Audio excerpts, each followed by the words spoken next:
Hello, welcome back to another Arkham Horror live stream. Today we are finishing the Scarlet Keys campaign. It has been a journey. We've been globetrotting all around the world. Hey, it's Ian Spartan. Scarlet Keys expansion just showed up this week. Nice. Hope you enjoy it. There's a lot of reading. There's a lot of reading. It is a really cool concept. It's a really cool campaign because it's so branching. There's not a linear path, and that's what's like I think a really unique selling feature of this campaign. And what I will say is that I am excited for my second play more so than I am my first. I think the first playthrough of this campaign is going to be tough and can be demoralizing. I have found myself slightly demoralized by this campaign. I feel like it's hard to know what you need to do in order to be successful, and that has been a little frustrating. That being said, I do think that the next couple of playthroughs are going to be much more satisfying because I kind of understand the story and I can branch out and explore different parts of the story. Hello and good luck. Hey Maddie, hey Obdeezy. How y'all doing? It is the finale. It is the finale. So we forgot to set all of this up, so I usually do this the night before, but our stream last night went on for a while. That's how you feel about life. Can't wait for your second playthrough. Nice. Yeah, so the finale looks like we got like some cryptid communications from one of our, like, the leader of the cell, and this was I think 2 playthroughs ago, stating that we could go and investigate somewhere in Siberia. It's Tunguska. This place. We could go investigate this place. However, it did say that if we did that, it would end the campaign. Last time we ended in Kuala Lumpur, and so we are going to kind of make our way back up to Tunguska. We're at time 27. The ominous Omega sign is on time 35, meaning that I want to get there before time 35, and I just don't think that, one, I don't know where the encounters are on the map, and I just want to get there to make sure that we don't just lose the world, right? Because everything's kind of disappearing. No one really knows what's going on. And so that's what we are going to be doing today. Before we go through, there's actually a location in the... Oh, it was. That's interesting. Yeah, I played a lot of Elder Core, but I remember close to nothing about it. But I enjoyed the Elder Core board game. There are a lot of good stories. A lot of good memories, fond memories from the Elder Core board game. So, upgrades.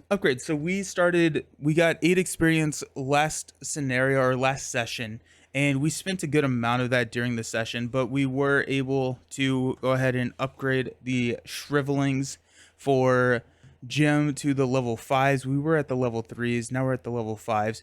That means that we are floating a experience point, so I guess I could spend that, but I was looking at probably using that on Living Ink, and we're gonna stop in Bombay on our way up, and if that netted us a experience point, then I was probably gonna use that to do something here. So we got 2, 4, 7. Hopefully grab an Eldritch Ink. Over here on Jack, we spent a lot of his experience in session last time, but we went ahead and got a second copy of the fingerprint kit.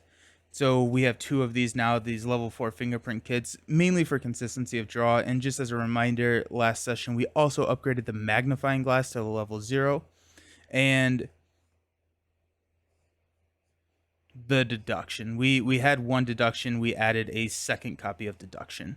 So I think we are in a fairly good situation to proceed into that end game. I have no idea what it's going to look like, which is, you know, the main fun of playing through a blind campaign like this.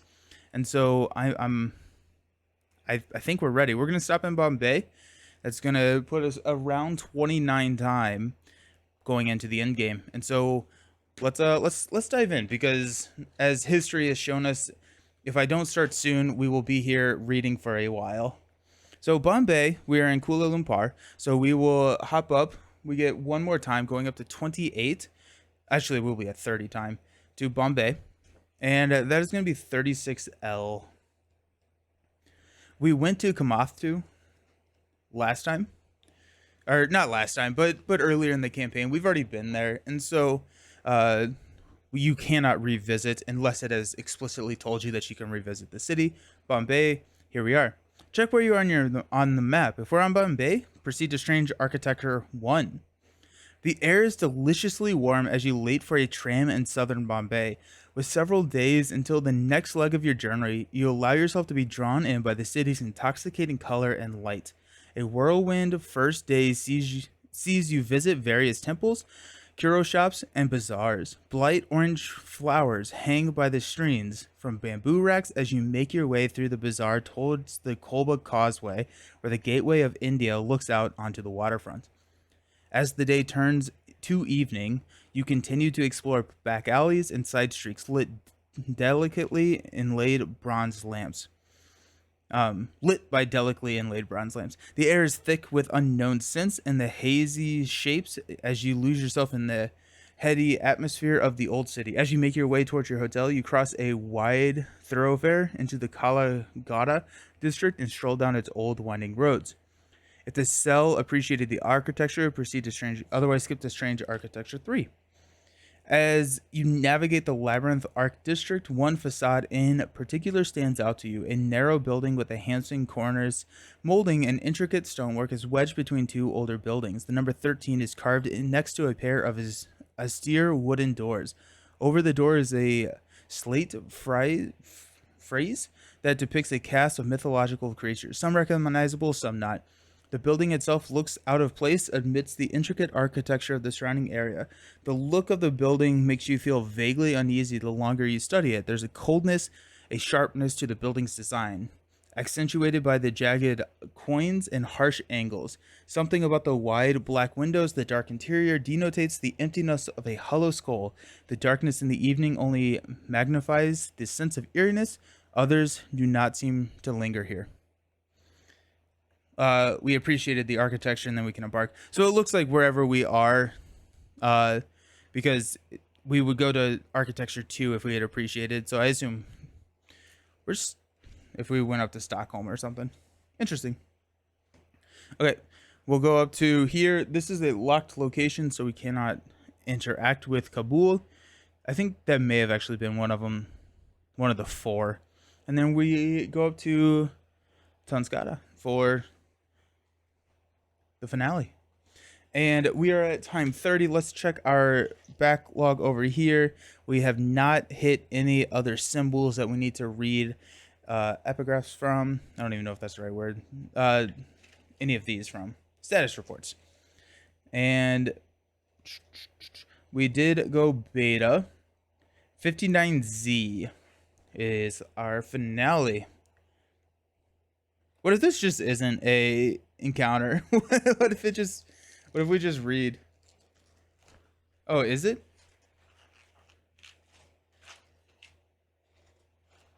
Okay.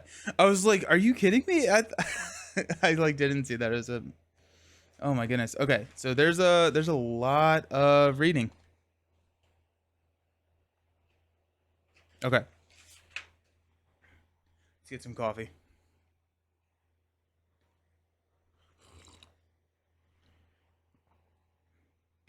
Okay. Depending on how you got here, we traveled here out of our own accord. We'll skip to intro 2.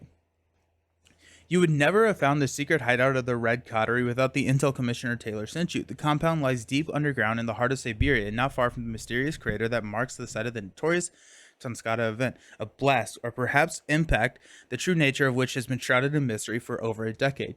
Maybe there's a connection between the strange event and the Coterie's presence. No, knowing any kind of dangerous artifacts the Coterie possesses, there's no doubt in your mind. The question is, which came first? You boys were up late last night. Yeah, we were. Yeah, it was a late night it was fun. I had a lot of fun with it. Um, and usually I don't stream on Thursday, so I thought I had today to recover and get this set up, and nope. Um, the compound's entrance is masked with heavy snow and remote wilderness, but eventually you'll find it. An unmarked steel door embedded in the side of a snowy hilltop, almost impossible to see from afar. You are surprised to find the door unlocked, but the moment you enter, you're set upon by coterie guards with suspicious eyes and familiar red clothing. We've been expecting you, one of them says with a wicked grin. Come, the Congress is about to begin. You have little choice but to follow. The guards lead you deeper into the complex, down steep, narrow stairways of worked stone and through dark, drab corridors until finally you reach a large, windowless chamber lit faintly by mercury vapor lamps.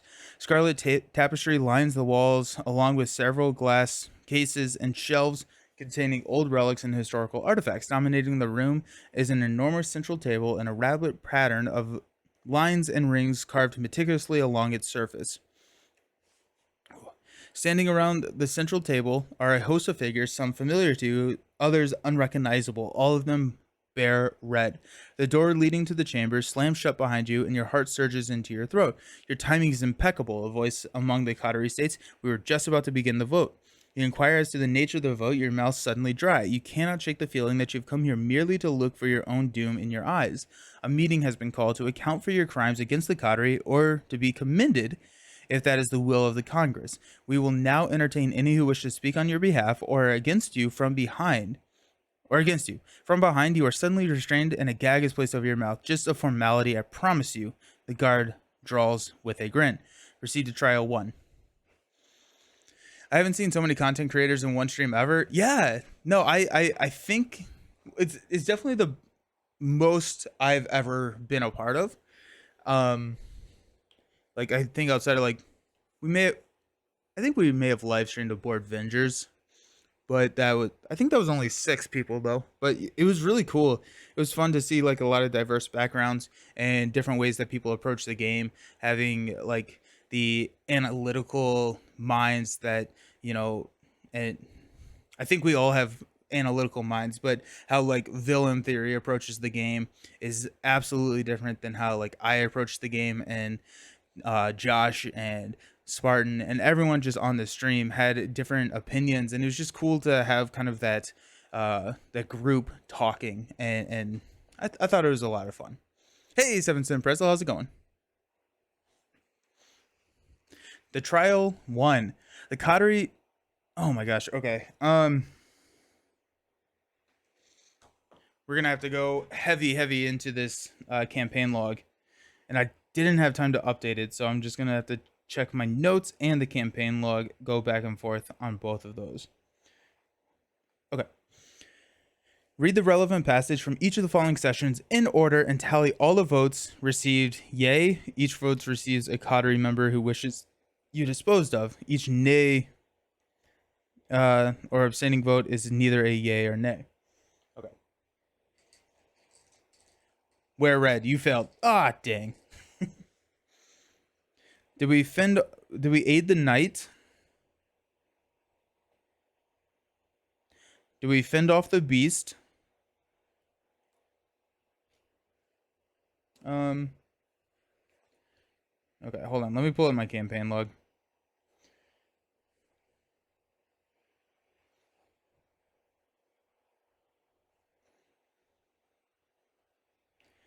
This is going to be a lesson in bookkeeping and why you should keep meticulous notes, which I think I did a fairly good job this time. Okay, this cell aided the knight. Didn't do that. Haven't seen the last of. Nope. The dogs are at war. I wonder if this is all from like one of the. You passed, but not all the yeah, I passed, but Jim and Jack are not doing great. Okay, so if none of the aboves, I do not take pleasure in violence as an elderly, well-dressed man in red. I believe these before us might be valuable assets.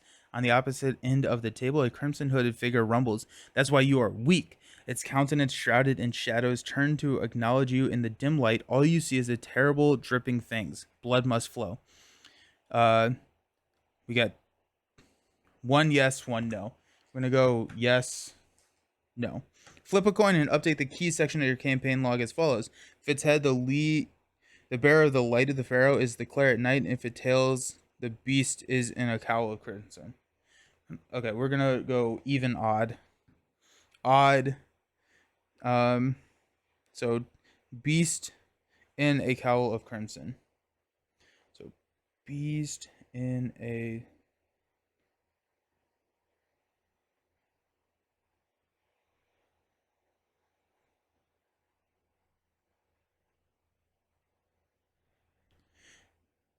there. The other like I don't know if complaint is the right word here. Is there's so much bookkeeping in this one. Yeah, this vote is from one of the scenarios. Okay, cool. I'm gonna like, oh no, what did I do? Also, it'd be easier if you track who voted for what and not just the total tally. Oh, okay, okay.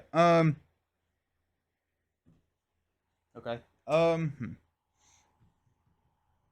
I get it.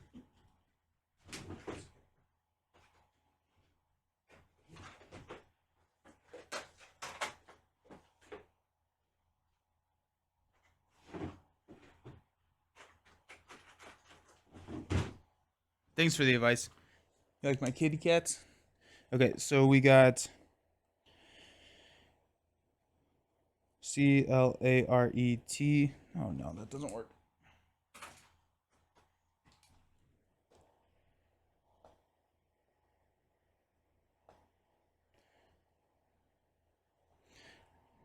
Um, Beast.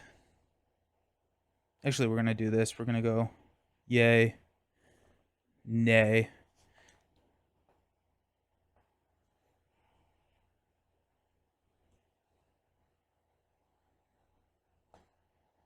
We got beast in a cowl. Okay. Oh, there's so many of these.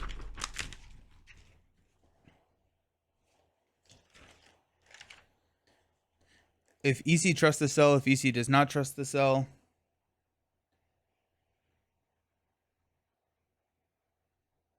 Maybe I didn't take good notes.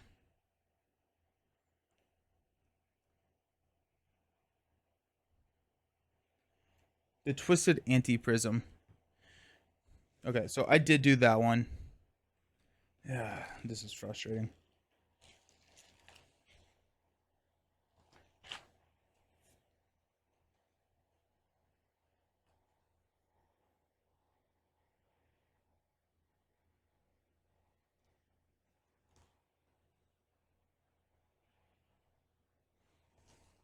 Actually, no. Okay, so this would be it. Skip to resolution 6. Okay, no. So I didn't actually miss anything. We purposely will be a morally righteous organization. I believe you should have that she trusts the cell.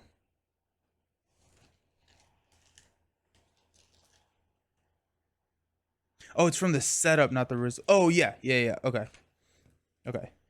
So EC steps forward and clears her throat. I reached out to the Foundation because the twisted anti-prism hidden in Istanbul was a danger of being found by a third party. These are agents who responded. Rather than take the artifact for themselves, they chose to hand it over to my custody.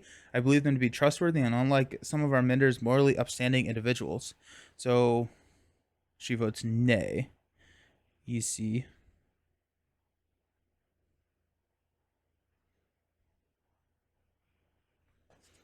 If you haven't seen The Last of Emereth, which is true, Emereth grins wickedly as her eyes fall upon you. Oh, I've been waiting for this moment. She draws, her eyes flashing. Melisum fools, did you think your interference in our plans would go unpunished? She votes yes, enthusiastically. Lovers are reunited.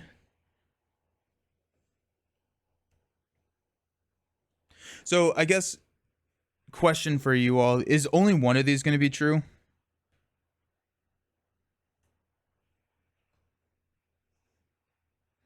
Or could it be...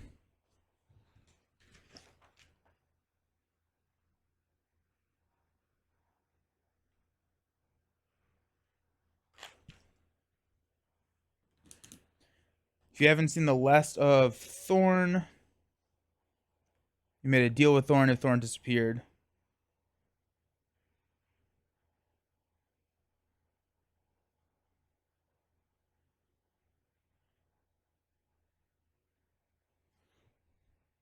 Probably. What is Thorn from? Is he from this last one?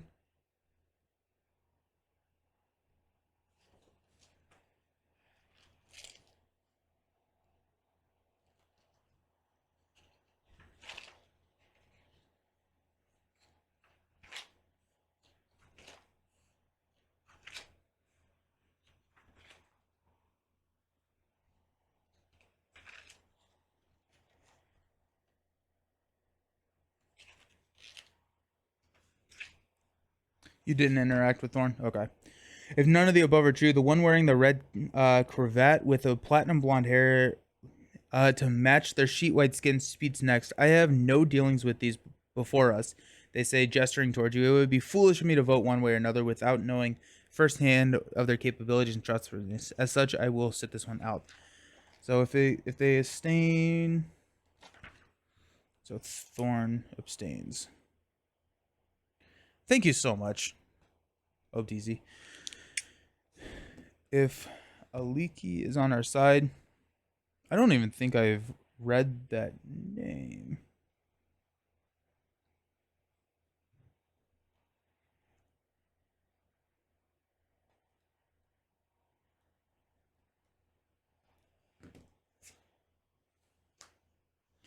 It does get confusing. I didn't realize I was gonna. Okay. I don't think I interacted with Alikai. Alikai. Aliki. Aliki. Um.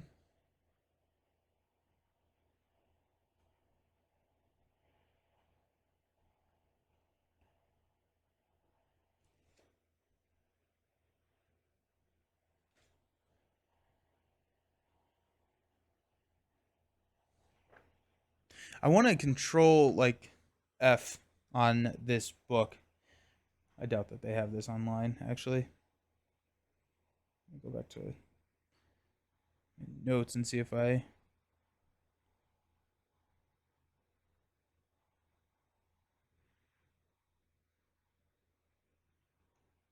We need the confused status card. Do you have the whistle thing? No, I never even talked about. I never knew about the whistle thing.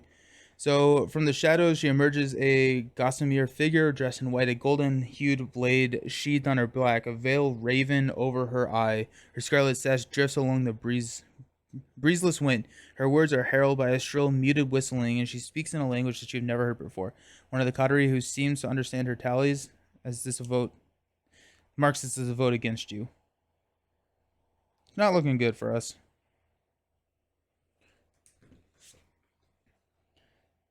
Desai is in our date. He is. Find the copy of Desai you have stored in a safe place and look at its other side. Where did I put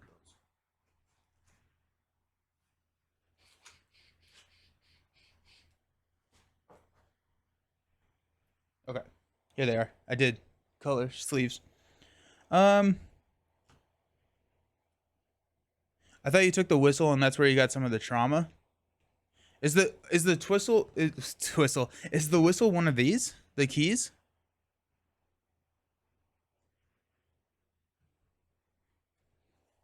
I got the trauma for not saving anybody.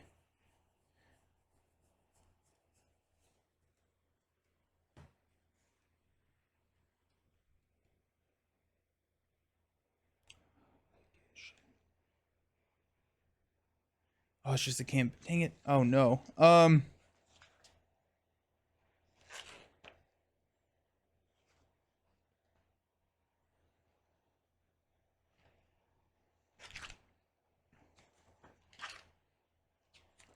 The key.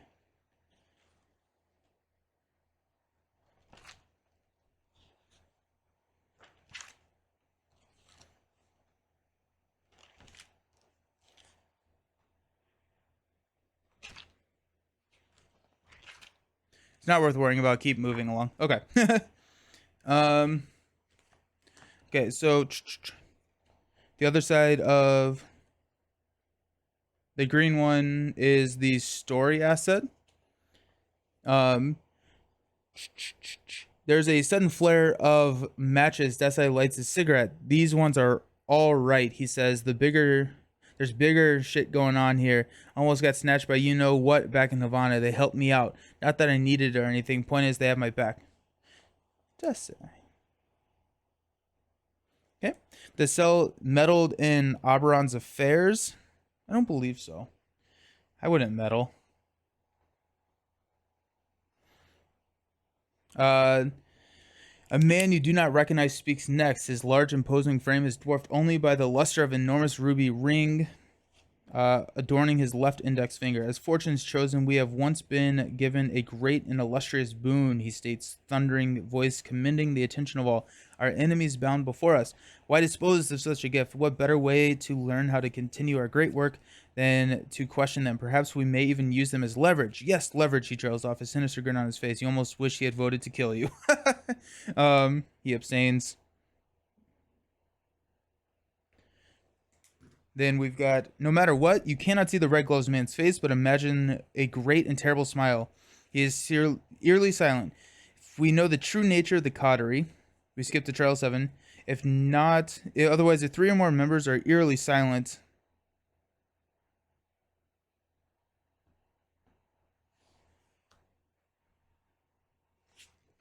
got 1.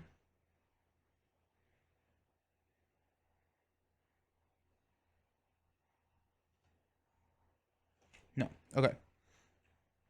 We proceed as normal. You haven't seen the last of La Chica Roja, which I believe we have not. Uh,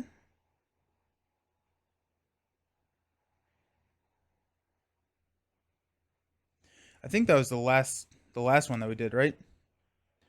Kuala Lumpur.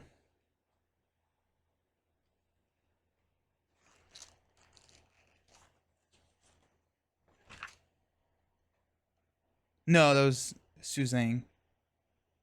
Yeah, okay.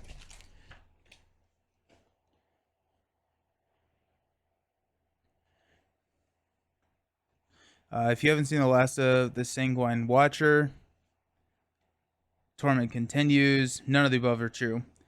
A balding man with a small ruby spectacles is next to speak, pointing a wiry, jagged figure at another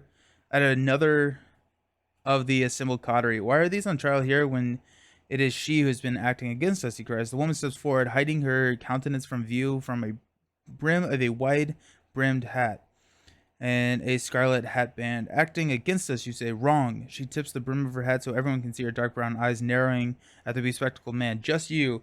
You and the others gathered here wear red just as an excuse to cause chaos. The two stare hatefully at each other for some time, taking the attention off of you before you proceeding continues. Neither one seems to pay you any further heed. They abstain. La Chica and the Watcher.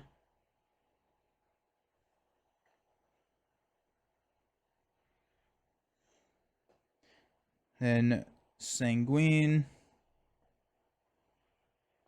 Weeping Lady.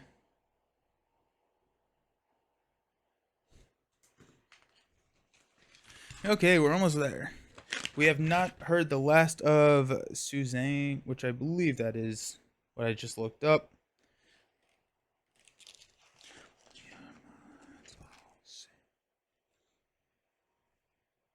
Yeah, we have not seen the last.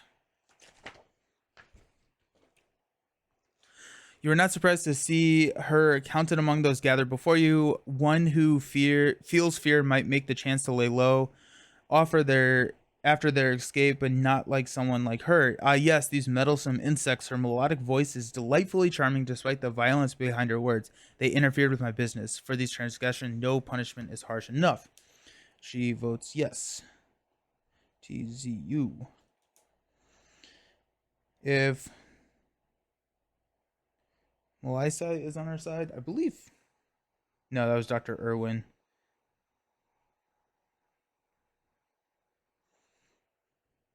He votes yes.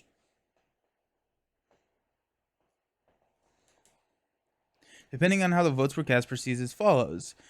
If it is a tie or if the yeas have it, you have been deemed a liability. Proceed to the trial 2. With the voting complete, you are shoved to the floor. You struggle against your bonds, but are unable to free yourself in a vastly outnumbered besides. There's no hope of escape. A cold blade is placed at the edge of your neck. You seek to harm our noble cause has been accused and charged with the numerous crimes against the coterie. A voice states with dreadful gravity. The blade bites against your skin. A trail of blood trickles down your neck. The punishment is death. May the crimson stain of your legacy be washed away. You close your eyes and brace yourself. Just then, a crash, shouting from the sounds of battle erupt through the room. A storm of clashing steel and gunfire. You are sent reeling as your would-be executioner is attacked by an unseen foe. You struggle again to free yourself, but are unable until moments later when you are dragged out of the chamber. Your bonds are cut, and you are brought to your feet by none other than the woman in a vermilion veil herself. EC ushers you down the hall, whispering over the chaos of battle. We have to get out of here. Several of the others who wear red follow in your wake, you looking over your shoulders the entire time. You ask what is going on, and the rumble shudders throughout the halls. This one with the red gloves, she trails off, her hands trembling as she grips your arm. He's not what we thought he was. The man always creeped me out, but to think, how could we not have known? You ask her to you ask her to start again, slower. He attacked us, she said, meeting your gaze as you duck into a quiet hall filled with scarlet tapestries. The others fought him off, but there is something strange about him. He was not human. He was something else entirely. It stole many implements as it could and it escaped, just like one of the creatures we seek to destroy. Though thoughts run unbidden through your mind, the man with the red gloves, or whatever it truly is after the remaining keys. You have to stop it at any cost. You pull EC and begin marching back. What are you doing? She calls out. The rest of them won't show you any mercy, but your intentions are clear. If you're going after that thing, one of the others says, then we're coming too. We escape the red coterie and we proceed to set up 1. Okay. Setup 1. Gather all the cards from the encounter sets. Congress of the Keys. I guess that's the last one.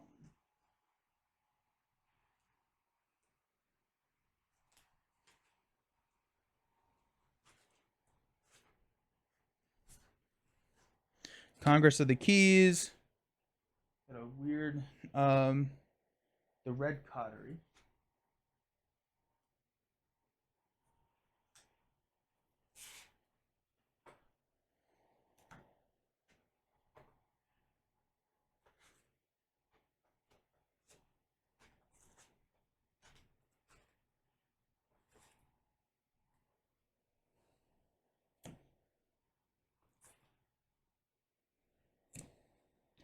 It's 4.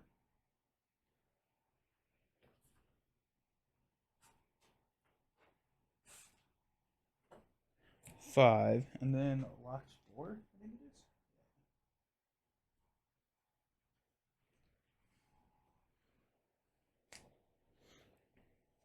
is. Okay. These sets are included. Yep, okay. To open this guy. Put the lair version of Secret Halls and the 3 Coterie Sanctuary locations into play.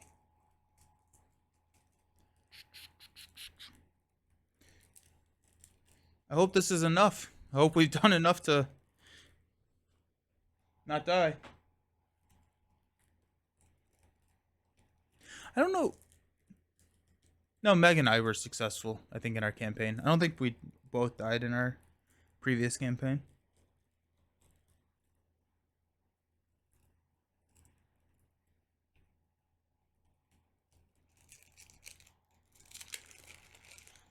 Alrighty, perfect. So we got the Congress of the Keys, easy standard. These are going to go here. Whoa, that's a lot of agendas. We got... Okay, so we need the lair version of the Scarlet Halls. Remove the Sanctum versions of these locations from the game. Oh, and the Coterie Sync. Okay. Each, and the 3 Coterie Sanctuary locations into play. Okay, so these are all connected here. We start at the Scarlet Halls. Build the act deck using only Act 1. Remove the other Act 1s from the game. Secrets and Lies. Version 1. Okay, Secrets and Lies version 1. Find each coterie enemy from the red coterie encounter set who voted yay along with the red glove man. I believe I just pulled him out. Thank you for the suggestion on recording who voted yay. Okay, so we got red glove man,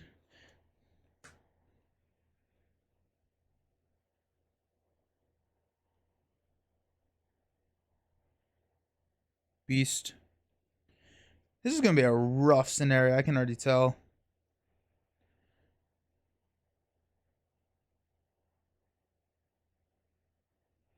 All right, we need 2, 4, 5. We got 4. What am I missing?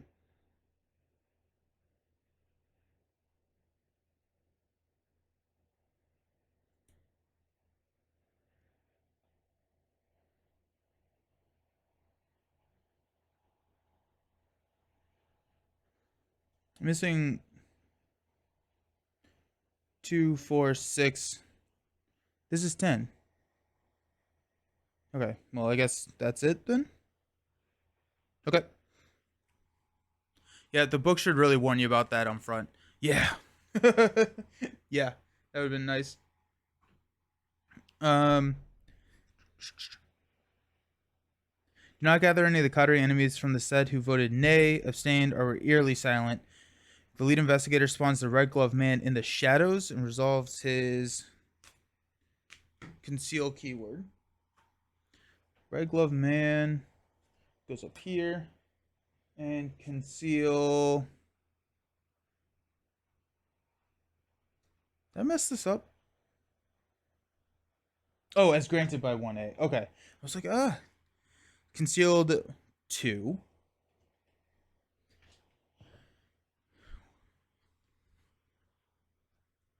There are too many things. There's just too many things. Imagine going all the way reading a second time because you didn't know to track it. I can't imagine. I really appreciate it. Where's my red glove man?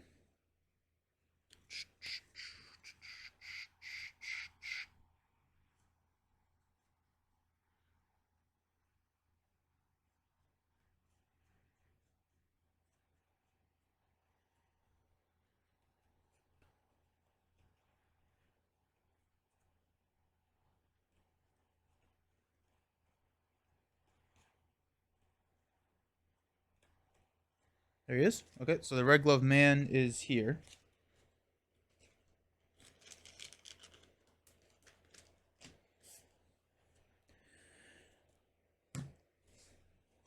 Shuffle the rest of the gathered coterie enemies one at a time in player order. Each investigator, other than the lead investigator, draws one of them, spawning them as normal. Okay, so... Dang it, where did I put those? Right there. So this is going to be Jim drawing one. We'll just do a dice. 1, 2, 3, 4, 5, 6. 2, 3, 4. The Beast and a Cowl of Crimson. Jeez. Swan location furthest from us. So I guess that's here.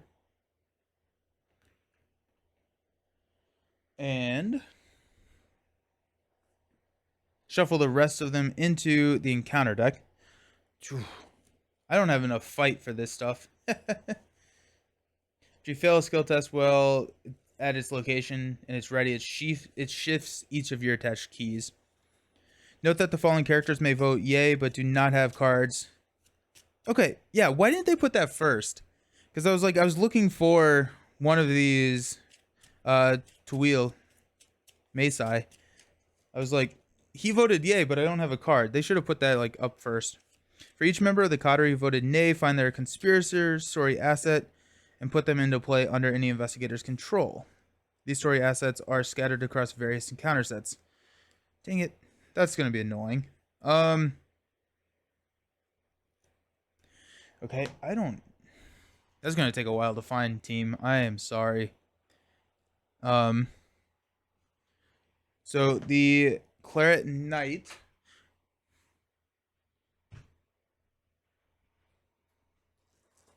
I'm gonna look through because I don't think I ever saw the Claret Knight. So I think maybe in one of these unopened packs.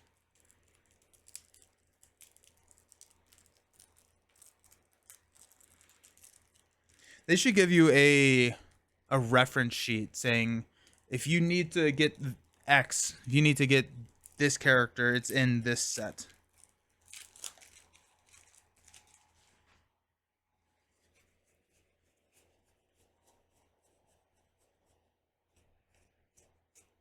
Aha! Aha! Let's go. Okay, so the Claret Knight.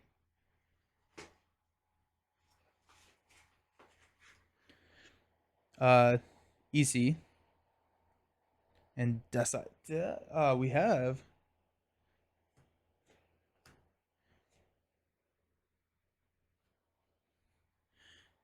and then the EC. Um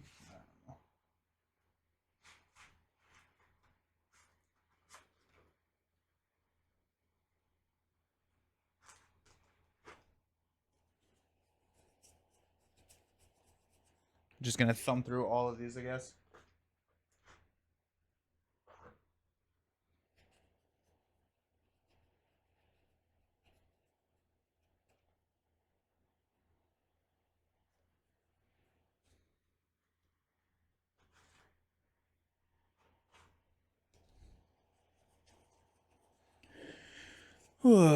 We'll find him eventually. Aha! There we go. Okay, sweet. Okay, so those are the three. Set the three otherworld locations.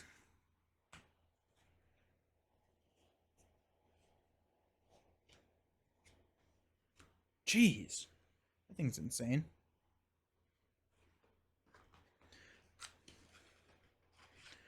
From the Congress of Keys encounter set and the Nemesis enemy outside out of play. We build the encounter deck. Now create a second encounter deck. Oh, geez. Okay.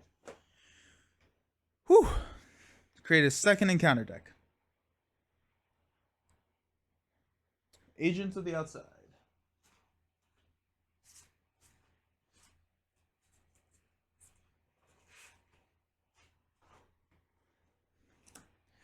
We've got Beyond the Beyond.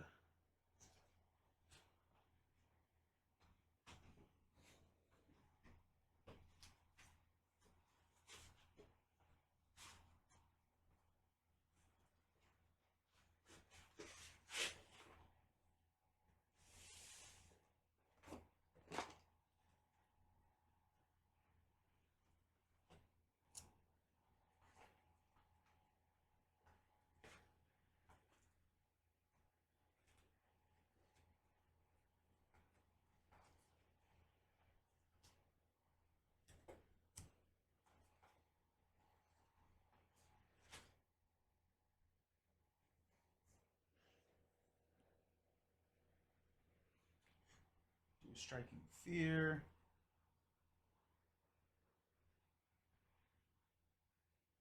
Really? We're doing Ancient Evils? I don't like these. I don't like these at all. Striking Fear. No Rotting Remains.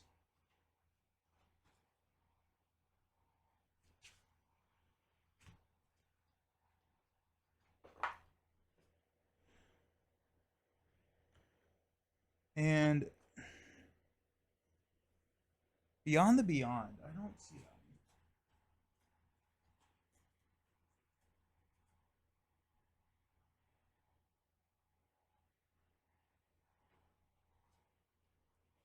Oh, there it is.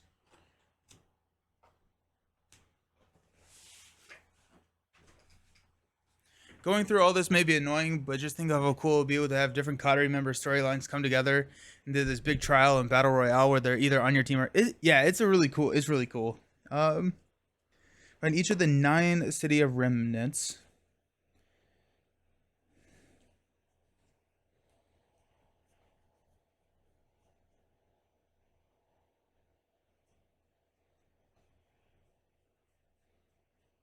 Okay, I'm missing something.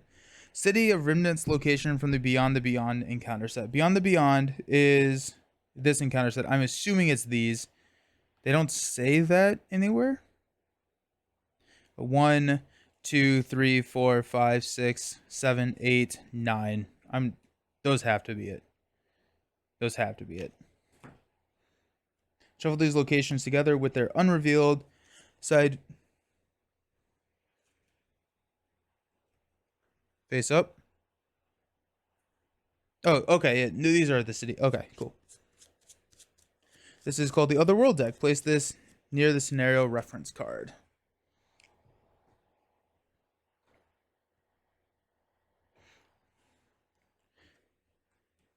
The second encounter set is going to come over here, and we are shuffling it up and going to set it aside out of play for now. Okay. I'm running out of room on my table of set aside cards. Gather each decoy mini card. Those are over there. The rules for location adjacency in the realm of the outsiders can be found on page 57. Make sure you read or refresh yourself on these rules. So page 57. Throughout the scenario, locations are arranged in a pattern of rows and columns with no concealed along with concealed mini cards. Each location is connected to each location adjacent to it. Adjacent locations share a side, left, right, above, or below. Locations that share only a corner are not adjacent. During the scenario, concealed mini cards are also placed adjacent to one or more locations instead of placed at locations as normal.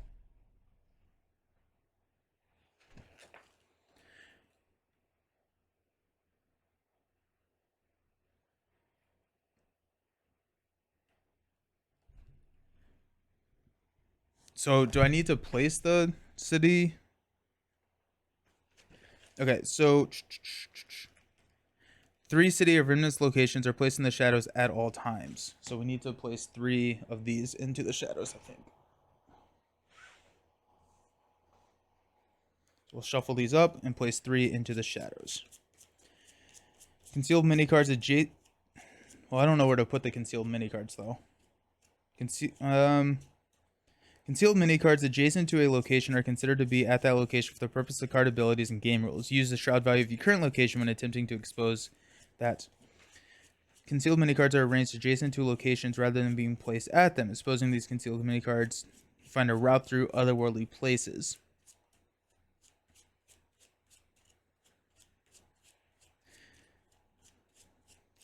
There are any other concealed mini cards. After a city remnants leaves the shadows, place the top card of the otherworldly deck into the shadows in a position where the just exposed. Place the top card of the otherworldly deck in the shadows in the position where the just exposed cities of remnants was.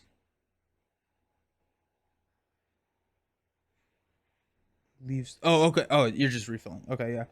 Must also always be 3 City of Remnants locations in the shadows if possible. So 1. Don't do any. Okay.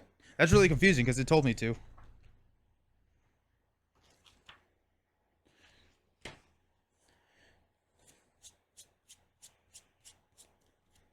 Okay. Cool. We'll just set those aside. Thank you. I would have gone down a rabbit hole.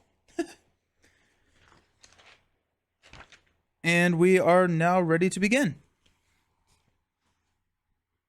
Hey, under an hour. Let's go. Let's go. Now we're talking. New record. The instructions leave a lot to be desired here. Yeah, because it told me to read the rules, and the rules are saying to put them in the shadows, and so. But thank you, I appreciate it. I really wait. There's a card game after this reading. I honestly, that was a little bit of a fear of mine. Is that it?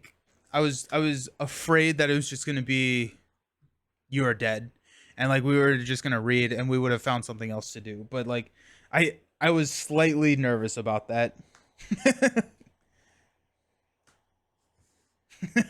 That would have been so sad. Oh my gosh.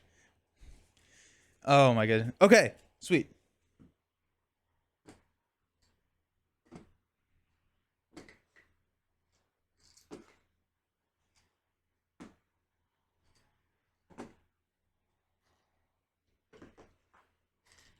All I will say is that I think I'm playing Carcosa next, and I am very much looking forward to the simplicity that is the earlier campaigns.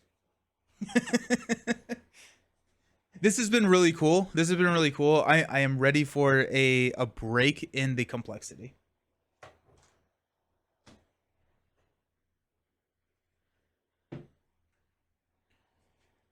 But I was really enjoying Carcosa, and I misunderstood the rule where I just like died halfway through, where I should have continued on with just different investigators. But I I am so excited for Carcosa.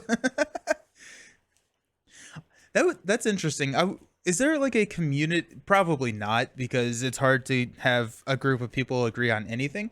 But is there a widely regarded best campaign in this game?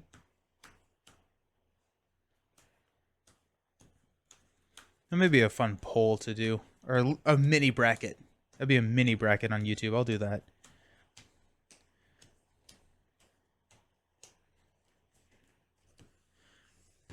There's a card game after this, apparently. Let's get our arrows.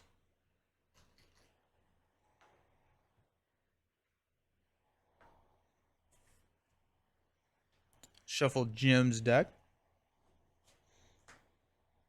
And then we have to figure out who's chilling with each of our investigators. So we've got the Claret Knight. He's a 4/2. Exhaust the Knight to move up to 3 resources from your resource pool to the Claret Knight. Then we can exhaust the Claret Knight to move up to 3 resources to an asset you control as charges, ammo, supplies, or secrets. Oh my goodness. Yeah, let's give him to Jim. Get those level 5 shrivelings out there. One thing about setup, each investigator should have a coterie enemy. It said everybody but the lead investigator drew one, and we drew the beast, and it said to spawn as normal, and it spawned at the location furthest from us. Let me reread and make sure I did that right.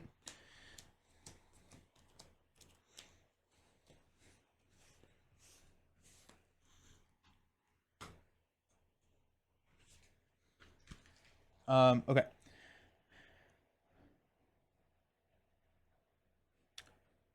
The lead investigator spawns the red glove man in the shadows, resolves as concealed, which we did. Then shuffle the rest of the coterie enemy one at a time in player order. Each investigator, other than the lead investigator, draws one of them, spawning them as normal. So yeah, we spawned them.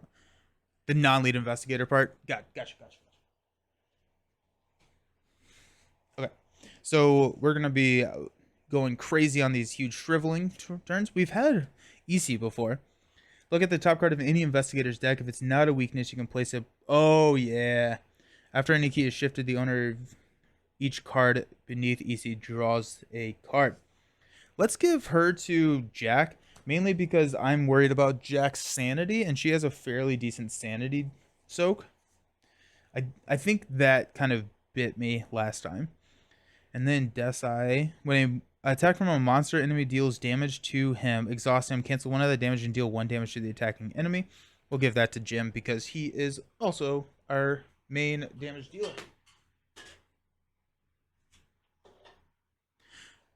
And the beast was a super lucky draw then, because usually you start the game with an elite enemy already engaged and ready. Oh, gross. Gross. That would be awful. Okay.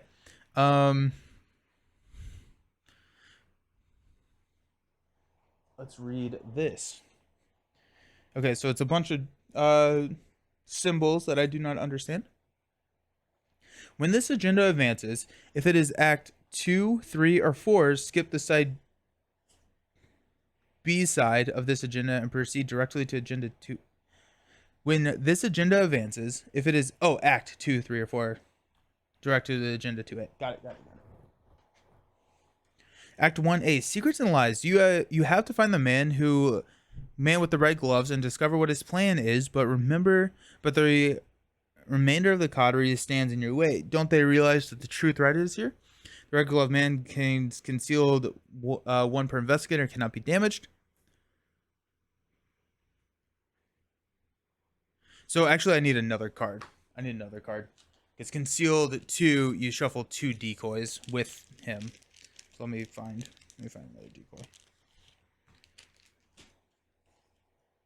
I was like, how does that work for solo play? I was like, I'm not doing that correctly. Okay, we're gonna go here, here, and here. At the end of the round, if each investigator is at the same location as the red glove man, they may spend the requisite number of clues as a group to advance. So we need 4 clues. The red glove man is retaliate after you flip a key from the unstable to stable side. He attacks you. Then, if the red glove man shifts, then he shifts each of his attached keys. Are we supposed to place the attached keys? He's a bearer of keys. Are we supposed to give him keys? I didn't see that in the rules, so I assume no. After you flip a key from the unstable side to stable side. This sounds like it's just even if he's not engaged with you too. So that's a little nasty.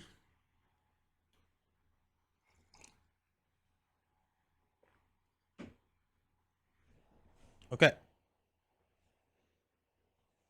We have a heal 1. We have deal 2 damage to an enemy at your location, or 1 damage to all enemies at your location. We have skill test is at 6. And sanity soak. Got scout ahead. Nimble. Dr. Christopher is good. Unexpected courage and scout ahead. Honestly, I don't like these. I don't like these at all. We're going to mulligan. We're going to keep Dr. Christopher and unexpected courage, and we're going to mulligan 3. Got another Dr. Christopher. That stinks. Magnifying glass and a perception. Ugh, gross. Not the finish he had hoped for.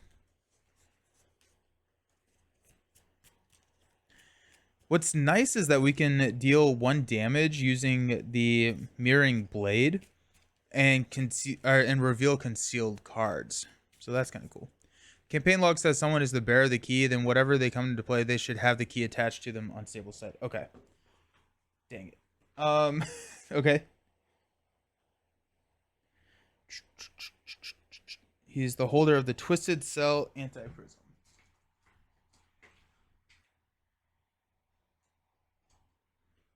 I already closed up all my books, or all my my box.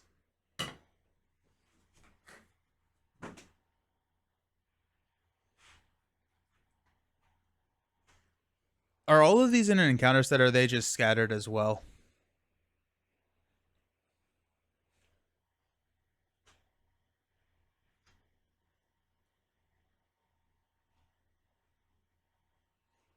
So holder of the Twisted Anti-Prism.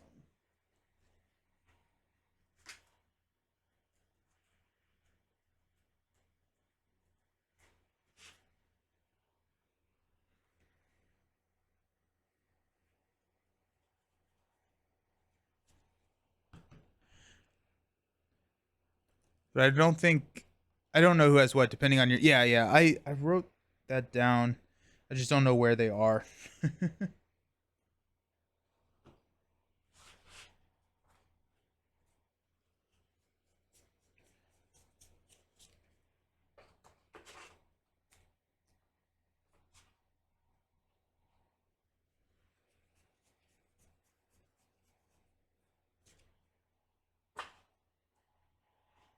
If I just see a key, I'm just going to pull it out because we're going to need it probably.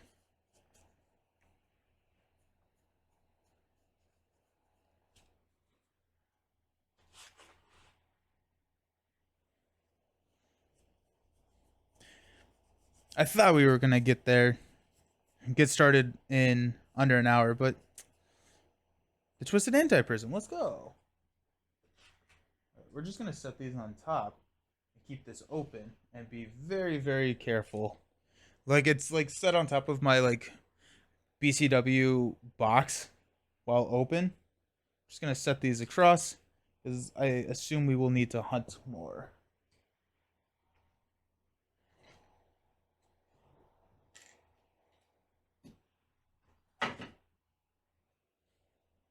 Okay, and then I need to check and see if the beast is.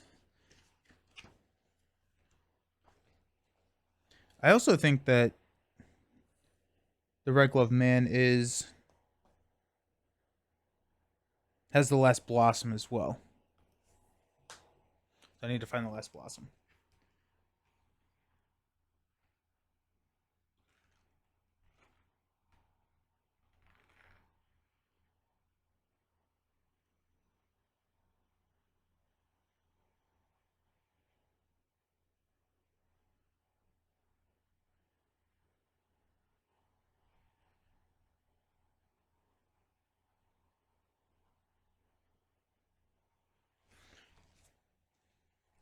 We flipped a tails for the light of the last blossom,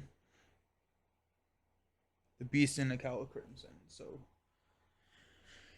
I need to find that. When you were talking about earlier campaigns, do you have the Forgotten Age? It's the latest of the repackaged cycles released in the last month or so. Nope. Apparently not. I have some of them in the legacy format and some of them not.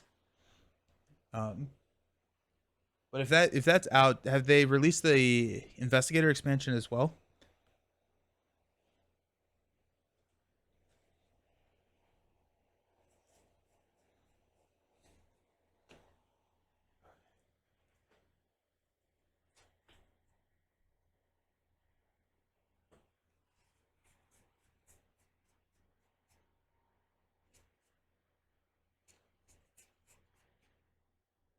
The Light of the Pharaohs Unstable is here. I just got the campaign box, hoping to start it next week. Nice. I've heard really good things about it. I'm playing Ursula Downs, I think is her name, in like an offline campaign with some friends, and I think she is from that investigator box. She's the seeker, and she is incredibly good. She is a lot of fun. She gets like to get a free investigate after she moves, and that's just really sweet. Okay, Red Glove Man has the last blossom, but I got it back, so we're good.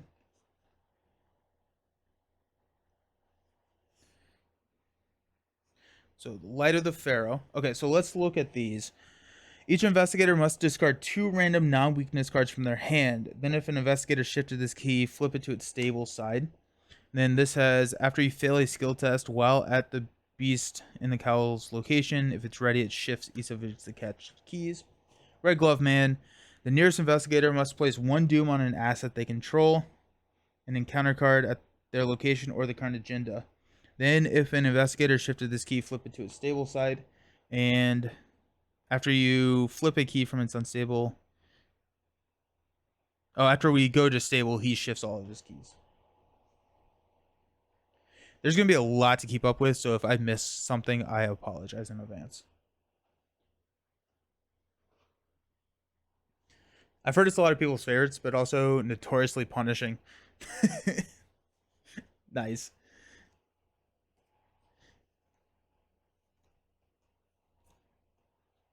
Okay.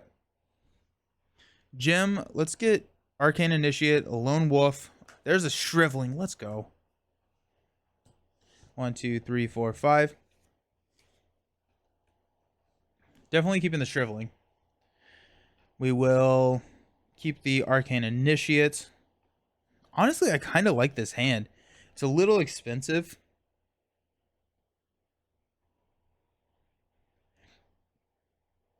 But I kind of like it. We're going to just keep that.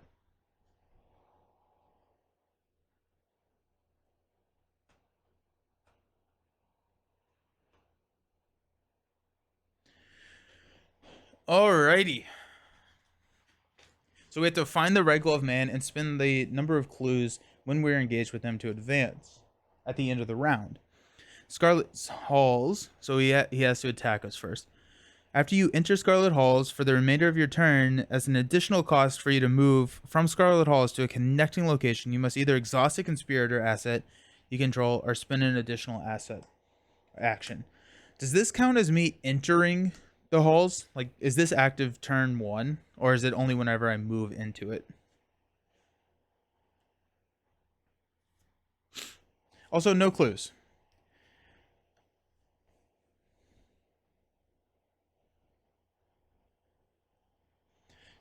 Okay, so Jim is going to.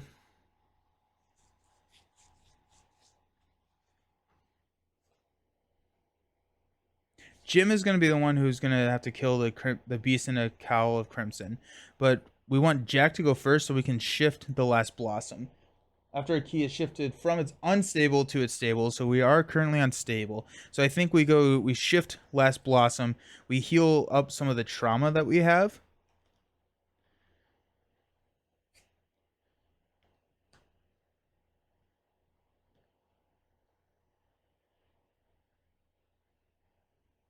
Okay. I also really wanted to grab a power word. Well, these are all elite, so I don't even know if power word's gonna work in this scenario, which is a little sad. Okay, let's have Jack go first. We're gonna shift this as a quick action to heal one from everything at our location. One. All right. Okay, so this actually was a damage. I forgot to take the damage off, so we'll add one brain. One brain.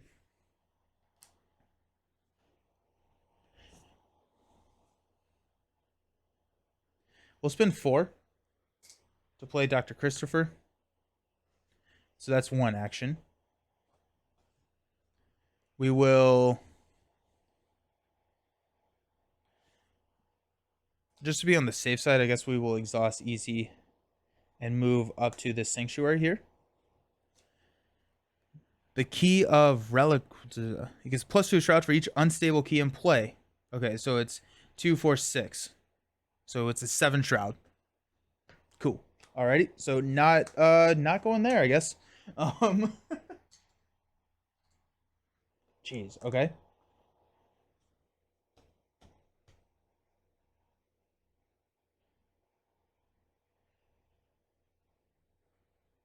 Hmm.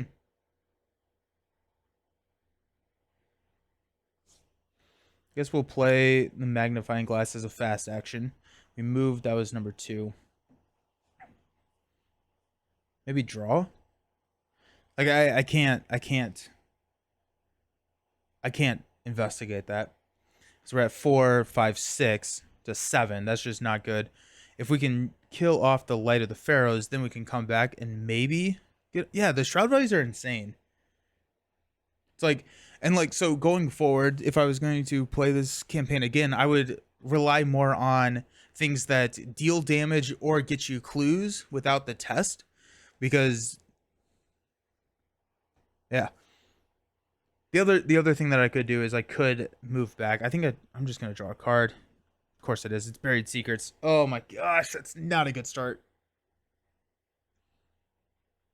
Okay, so it's in our threat area.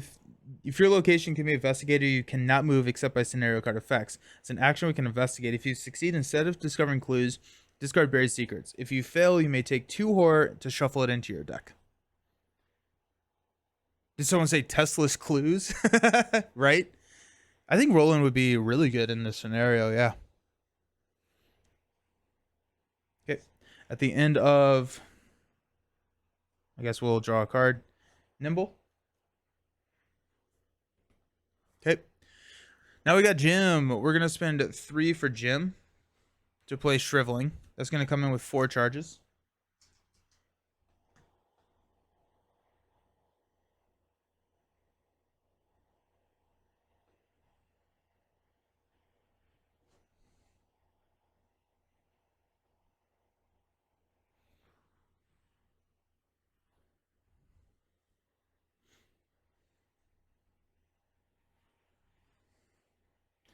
I'm thinking about actually going up here and not engaging turn 1. This is 3. It's like I have the Arcane Initiate. I don't want to play the Arcane Initiate right now. But I'm thinking about going. So that was my first action, was to play Shriveling. Action 2, I'm going to spend a resource to play Lone Wolf. And action 3, I'm going to move up here. Just not your garden variety Shriveling, not even your super effective Shriveling. It's the go big or go home Shriveling. Yeah, it is. Yeah, it is. The Congress Chamber. While there is a ready coterie enemy at the Congress Chamber, increase the cost of each asset played by each investigator at the Congress Chamber by 2. That comes in with 2 clues and a shroud of 3. That is a much better shroud. Okay. That was my third action. So we will go into enemy phase. So the beast is going to come up here. And we don't do anything there. So we are going to go into refresh. So we also, I exhausted one of these to move out. Reset our actions. Unexhaust. Get a resource. And draw a card. Pathfinder, now we're talking. Then Jim's going to gain a resource. And draw a card. Into his trumpet. Ugh, okay. This is going to kill me. This is going to kill me. I guess we have the soak here. Okay. Top of the round, we're going to place a Doom. Jack's Compulsion. When your turn begins, reveal a random chaos token. If it's one of those bad tokens, we have to discard. We have to use the 2 actions to discard Compulsion. Jim's ability is Splintered Space. Attach this to your location and test feat 3. If you fail, take 1 damage for each hex trajectory attached to your location. After this test ends, if there are exactly 3 copies of Shattered Space in play, discard them. Okay, so we're testing feat 3. We have 2. We'll just take the damage, I guess.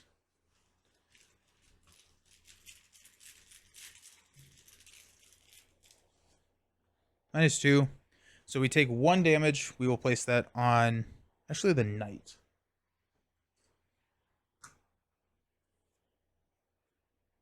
Okay. It is now our turn. I think I want Jim to come down and engage the beast and let him go first. That way we can get Jack, our Monterey, over here. I guess maybe even up here. We can get those 2 clues. Those are easy clues.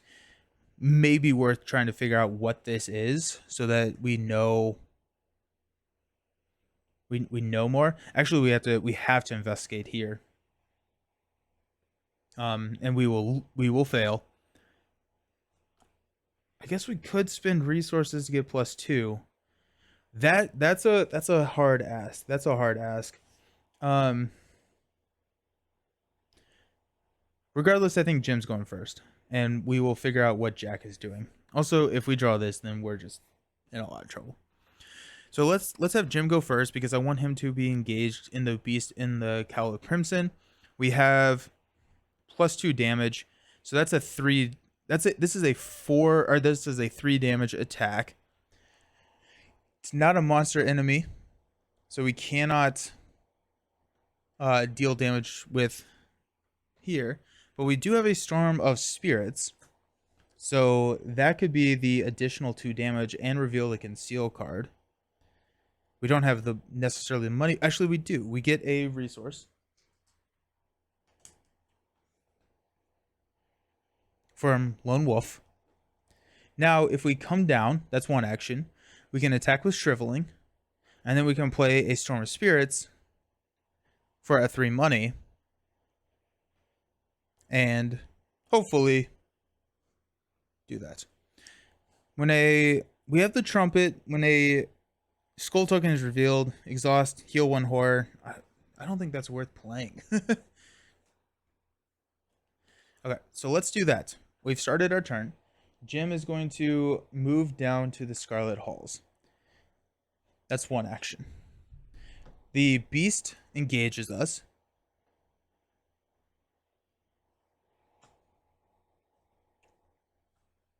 Second action, we will shrivel. So we are fighting a 4 + 3, so 7 to 3. What are these? X is the current act number. -5? Are you kidding me?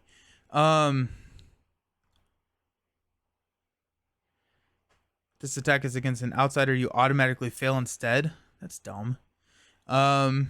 Oh wait, these are not outsiders, but still, I don't like that. Cancel the effects and icons of each card committed to this test. Set them aside out of play as hollows. Gross. -5 is disgusting. Just gonna.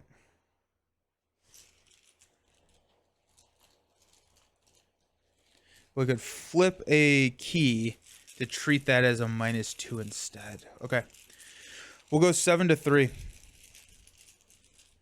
No, we're. Yeah, we'll go 7 to 3. Got a skull, which is -1, so we are good. That deals +2 damage, and we take 2 horror. Oh wait, a skull is 0. I think we still take the 2 horror. That hurts. That is that's not great. I should have played Jim's trumpet. So that's 3. Now we are going to spend 3 resources and play a Storm of Spirits. We are actually going to attack the Conceal card. So it's going to be against a 2. It uses our brain instead of our fight. So we will... Oh wait, we'll take the 2. We'll place one of them on the Claret Knight. One of the sanity here. Okay, so we are currently at a 4 to a 2. We're going to commit Jim's Trumpet, which is a +3. So now we're at a 7 to 2.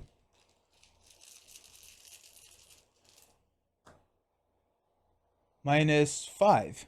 We pass. We pass. We're still good. And we deal 1 damage to everybody, or each investigator at our location. That's going to be the Knight. And we kill the beast in a cowl. The skull counting for horde doesn't seem right, but the cultist definitely will. The cultist deals damage to me, but the skull counting for horde doesn't seem right. Treat the modifier on a skull token you reveal as 0. So what that means to me is that the modifier is 0, but it's still a skull token. So I would still take the horror from shriveling. Then I took the damage from a Storm of Spirits. Yeah, Jim's bad. Jim is not a good investigator. He's just not a good investigator. What happens to this card? What happens to the key? He goes to the victory display. But what happens to the key? Only, yeah. Treat the modifier on skull tokens as if they were 0. He's not. I don't like him. He feels underpowered, and his ability is so situational and so random. It's just like, okay. Well, yeah. What happens to this key? Does it just go to the victory as well? Honestly, if his skull passive presses onto other investigators, maybe it has utility. Maybe? Maybe?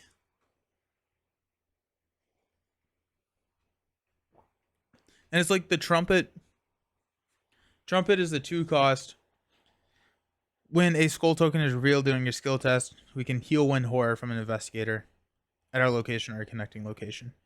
But it's like, 1, you have to reveal a skull token. And it's just like, I'd much rather have it for +3. Oh, we're also revealing this conceal card, which is a decoy.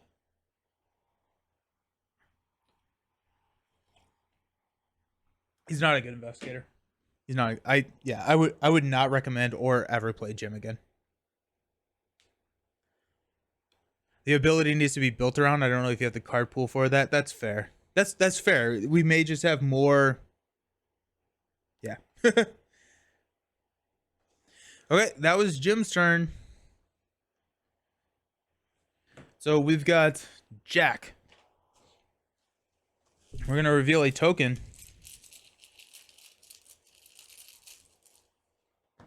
-2, so we do not have to use our 2 actions for compulsion.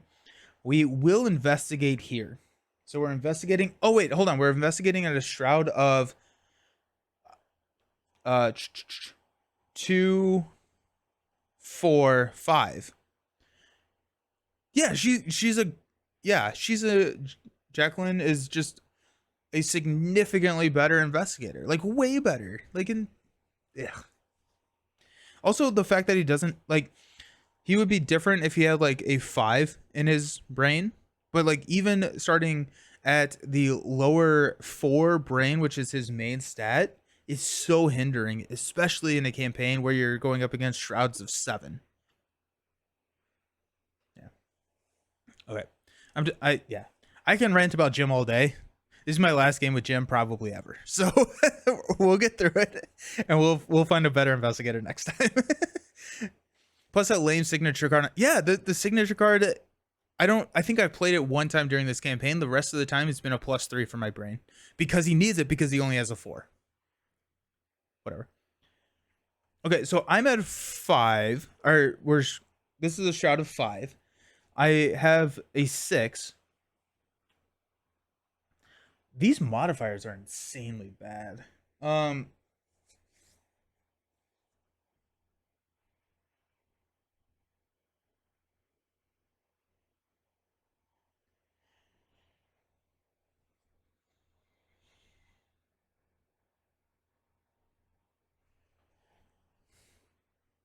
going to spend a resource to go 8 to 5.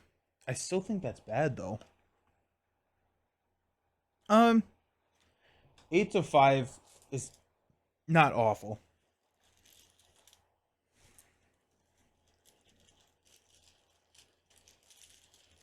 I'm going to play perception to go 10 to 5. That protects me against the cultist. Maybe the trumpet works better in multiplayer, but like it doesn't, because it's the trumpet is okay. So the trumpet is a little bit better because it's when anybody reveals a skull token.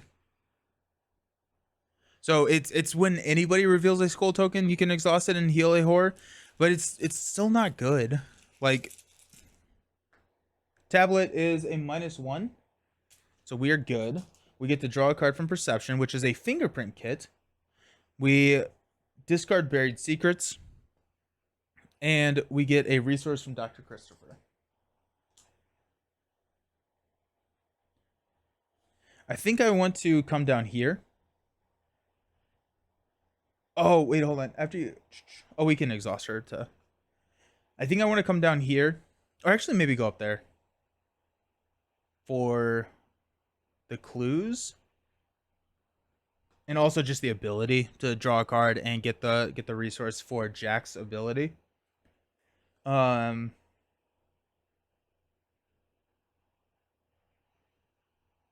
do that. Let's go 1, 2. This is just getting us more information. It's a shroud of 4.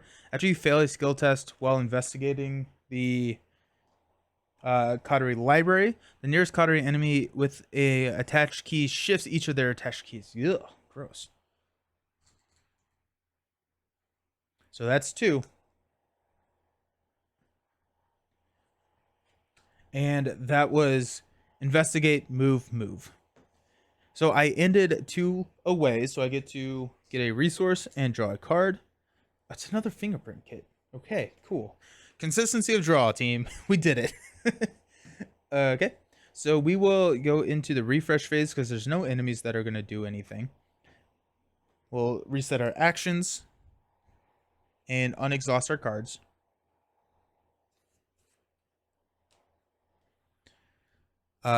Jack's going to get a resource. With all the hate I've been throwing towards Jim, I have very much enjoyed Jack. I think Jack is a really fun investigator. Just like being all over the place all the time and leaning into the rogue seeker, I really enjoy that combo. My only complaint is that I did set out to play a rogue, and I feel like I'm playing a seeker. That's not a complaint about the character or about the game. That's a complaint about my choice in investigators. And so I may actually pick a rogue for my next campaign. Either that, or I may go back to Survivor. I really enjoyed the Survivor class.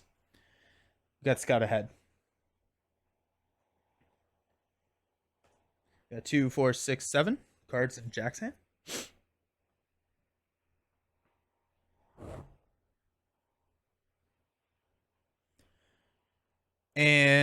we are at the top of the round. So, one, we got Jack has got a key charge. Surge. Each Coterie enemy shifts the key attached to it. Well, that's not good.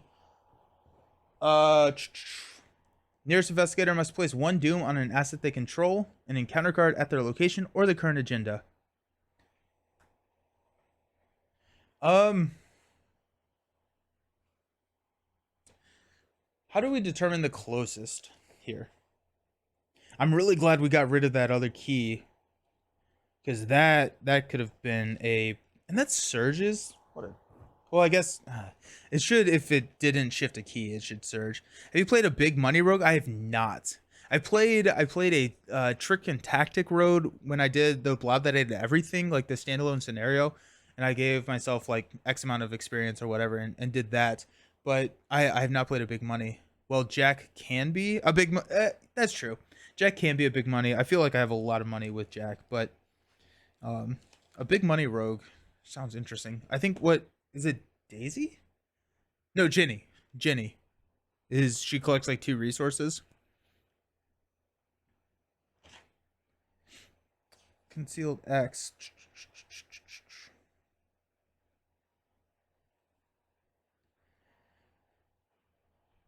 Enemies in the shadows can qualify as the nearest enemy. Enemies in the shadows cannot be damaged or leave play by player card effects.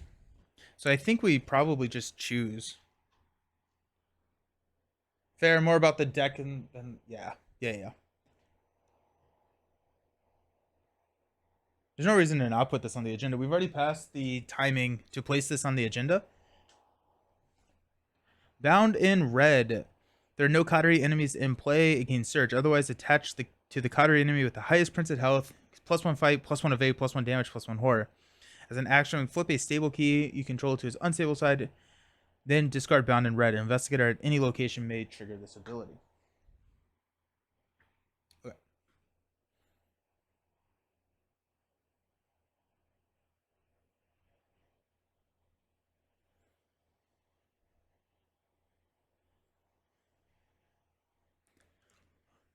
Okay.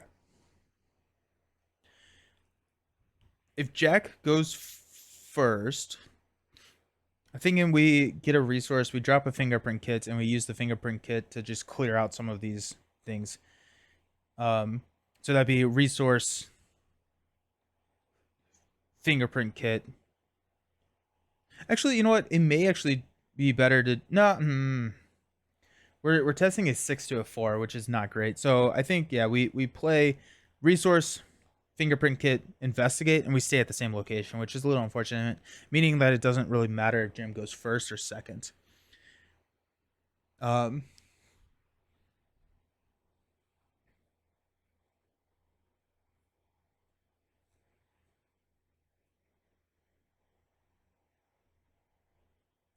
What is Jim doing? Jim never drew a card. Jim never drew a card or got a resource. I skipped the refresh phase for Jim. Jim has a guts. Okay, that's good. Okay, I think Jim needs to be focusing on finding the red gloved man. Maybe. I mean, like this, we're not gonna get the red glove man. We're not gonna get the clues and the red glove man for the timing before this pushes, because this pushes next turn. So Jim's gonna play Arcane Initiate. We can get Arcane Initiate onto the table because that the timing doesn't really matter there. Arcane Initiate, move up. I hate using Jim's spells to reveal conceal cards. It's just like, that's just not a good use for them. Maybe draw. We could try and turbo draw into a. Oh, we have the Arcane Initiate now. Okay. Let's have Jim go first. We got 1 resource to play the Arcane Initiate. When the Initiate enters play, we have to place a Doom on her. We can exhaust the Arcane Initiate to look at the top 3 cards of our deck for a spell. Got a Storm of Spirit. Nazir Flame. We're going to take the Storm of Spirits. The AoE damage is going to be a little bit better. Then we can. It'd be really nice to get a Living Ink or something that boosts Jim's brain up to 5. So that was the first action to play the Arcane Initiate.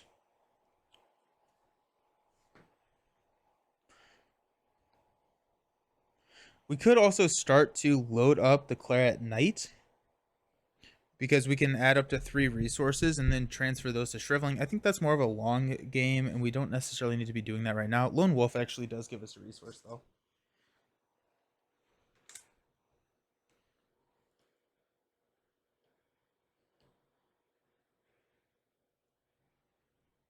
If we ever have to kill the Red Glove Man, we really need to save the Shriveling stuff for Red Glove Man. He's at a 6 now. He's at a 6 attack. Actually, we could get the Bound and Red gone. I think we're gonna do that. I think we will shift this to our, but that increases the Shroud here. We don't technically need those.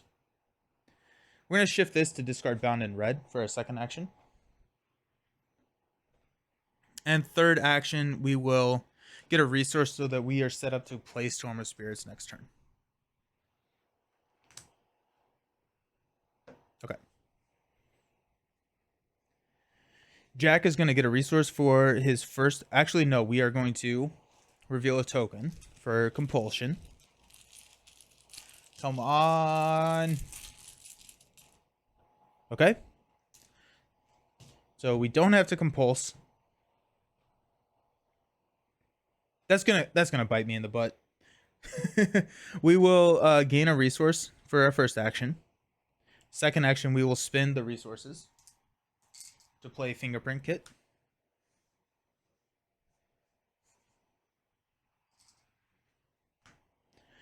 Then we will use Fingerprint Kit to investigate. We get +2 for that investigation. So we are currently at a 6, 7, 8 to 4. I hate the fact that there's -5s. That's so insane. And like, we could shift this, but I really can't. I cannot justify shifting that.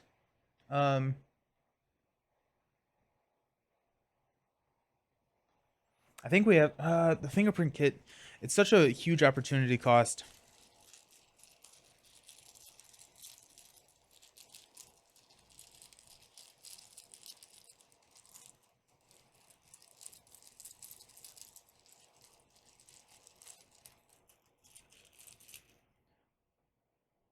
We'll go Unexpected Courage.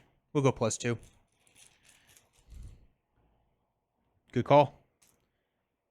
-5, so we were at 10, or we were at 10. We're at 6, 7, 8. We're at 10. -5 puts us at success.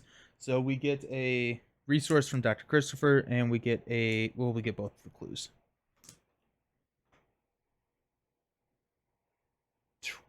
Yeah, that would have been bad because we can't fail test here at the library. Okay, so that is Jack's turn because the last one was the investigation. So we will go into the enemy phase. There are no enemies, so we will refresh by resetting all of our actions, unexhausting anything that we've got. Jack will get a resource and draw Claustrophobia. Or Chronophobia. At the end of your turn, take 1 direct horror. 2 actions to get rid of that. Have to kill that real soon. And then Jim's going to get a resource and draw into Azure Flame. Okay. We are good. We're going to place a Doom here, which will clear all the Doom. Jack looks at that 30 time and is sweating. Yeah, right?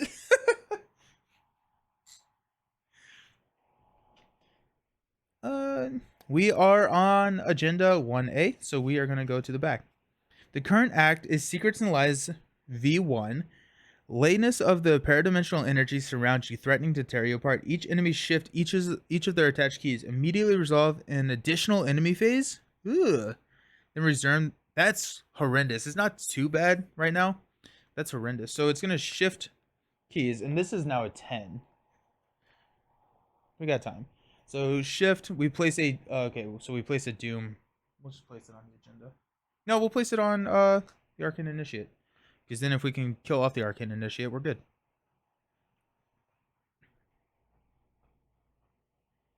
Okay. Jax, attach to your location. After you end your turn at the attached location, choose a non-weakness card in your hand and set it outside out of play as a hollow. Then as 2 actions, we can discard this. Jim has got locked door attached to the location with the most clues without a locked door attached. Cannot be investigated. We're going to throw it up here because that's a lot of clues now. Okay. We want Jim to go first. I don't know what Jim is doing, honestly. I really don't. We have to find the Red Glove Man. If the Red Glove Man is here, then ugh, gross.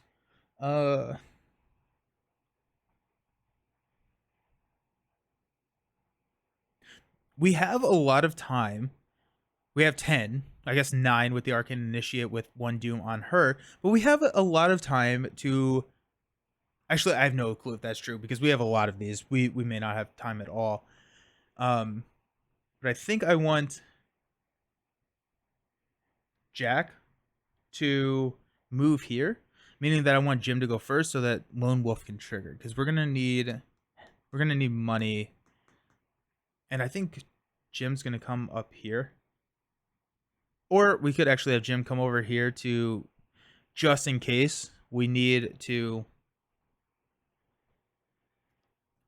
reveal this conceal card.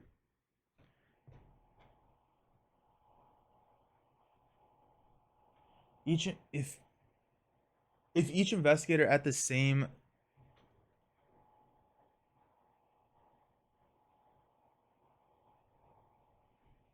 okay, so they have to be linked up. So actually, we're just gonna have Jim go over here, and we're gonna bank on this being the Red Glove Man. If not, then we will. But it's like we're rolling dice here. We're flipping a coin. This is the Red Glove Man. We have to spin the clues as a group at the same location. We all have to be the same location. So let's have Jim come over here. So we'll start by placing 1 resource. We'll move up for 1 action. We're gonna draw a card into the thing that follows. Are you kidding me? So location furthest from us.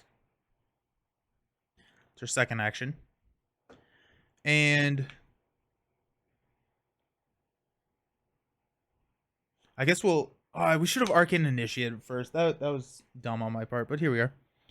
Arcane Initiate. We got a Living Ink, Emergency Cash, and a Living Ink.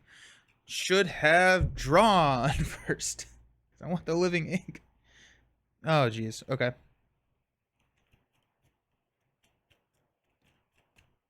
Okay, last action, we will draw into a Holy Rosary. Okay, there we go.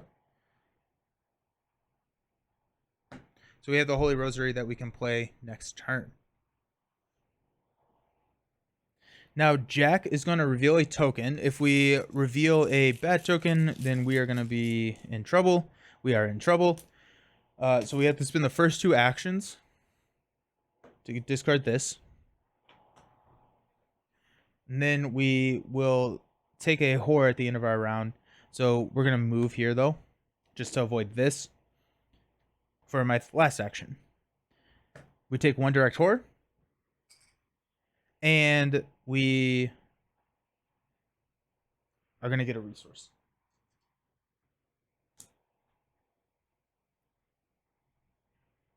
Okay. The thing that follows is going to hunt here, but he preys only on Jim. And we will go into refresh phase, so we will unexhaust everything, reset our actions. Oops. Jack will get a resource. Draw into a field work. Okay, we can start getting Jack set up. Jim's going to get a resource. We're at 4. Go to 5. And Living Ink. Alrighty. Now Jim has a not horrendous brain stat once we play those. Okay. Top of the round, we are going to place a Doom here. Jack has got Beyond the Pale. Attach beyond the pale to your location and test brain 3. If you fail, take 1 horror for each hex treachery attached to your location. After this test ends, if there are exactly 3 copies of Beyond the Pale in play, discard them. So it's gonna be 1 horror. We can tank that. -5. Take 1 horror. We're gonna place it here.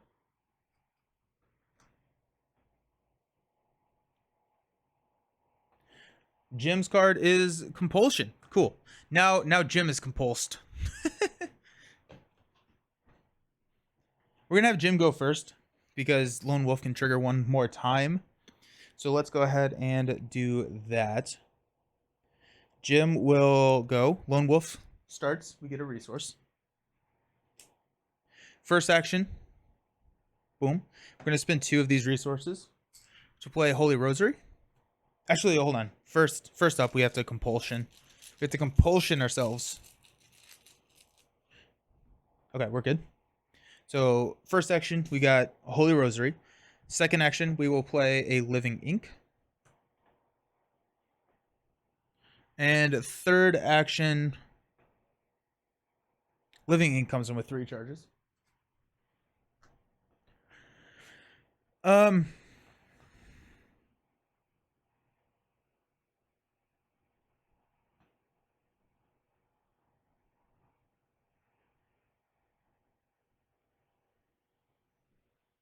The thing that follows is going to be annoying. It's going to come and hit us for 1/1, I guess. Oh, it's a monster. Haha.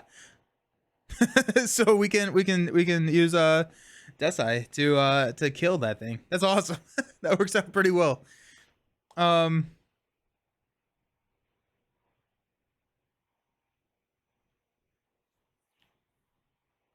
only have 1 action left. I'm actually wondering if instead of playing the Holy Rosary, yeah, we're gonna take the play of the Holy Rosary back. I'm gonna hang on to that. We're gonna spend 2 actions to get rid of compulsion. Take us down to 0. Okay.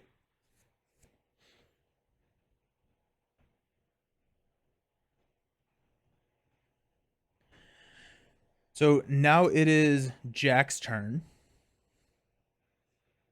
We're gonna hang out up here, but we're also gonna get rid of Chronophobia. So let's move 1, 2 actions there.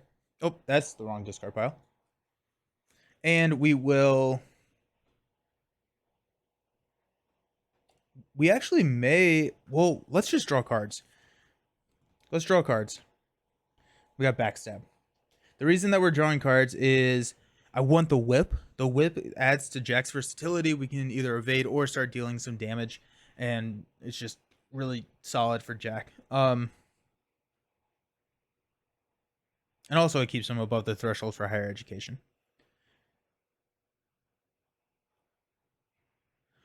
Okay, so monster phase, the thing that follows is going to come here. It is going to attack. We will exhaust Desai to prevent that and deal 1 damage back to the thing that follows. And then we take 1 mental. So we'll just place that here. No, we'll place that on the Arcane Initiate. Let's go. That's the only monster in play that's going to be doing anything. And so now we are going into our refresh phase. So we will unexhaust everything. We will reset our actions to 3 and 3. Jack's going to get a resource. We're going to draw our 8th card, which is going to be Hiking Boots. Okay. Now, okay, Jack's about to spend some money. Jim gets a resource and draws into a Ward of Protection. That can be really, really good for us. Okay. Place a Doom. Jack's card is going to be Amaranth. Well, that's not great. When she attacks, she shifts each of her attached keys. If damage and or horror from the attack is assigned to an asset, defeat that asset. I think she's not the bearer of anything anymore. Because we stole her. She's the last blossom. We stole that from her. So Okay, well, she's here. Then Jim has got splintered space. Oh, gross. Attach splintered space to your location and test feat 3. If you fail, take 1 damage for each hex. So we're testing feat 3. We have 3 because of living ink. Take 1 damage per hex, so that'd be 2 damage. I think we just go for it. We go 3 to 3. We could ward. It's not worth ward of protectioning. Okay, so 3 to 3. Got a -1, so we take 2 damage. We're just gonna soak that here. Okay.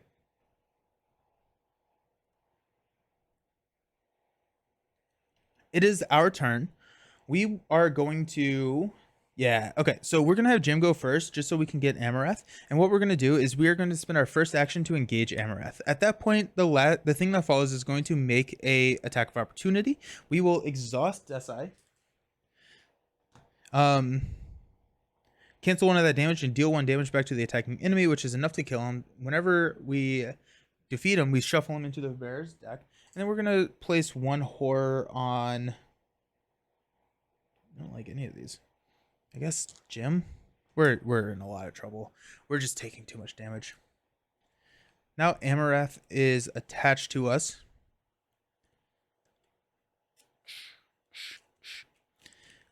That was our first action, was to engage. Second action, we are going to shrivel and attack.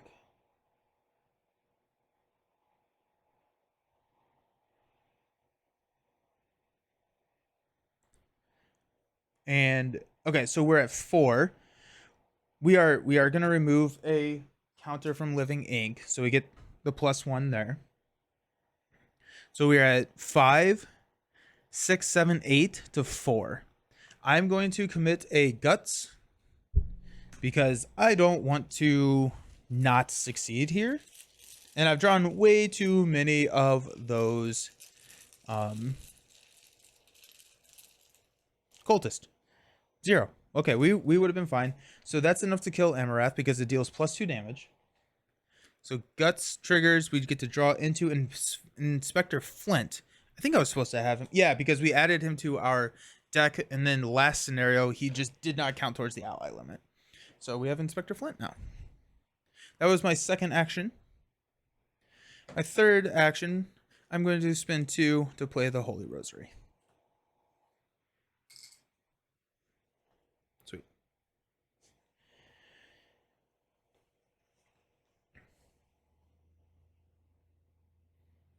Jack is going to spend 2 for some hiking boots. It's going to be his first action.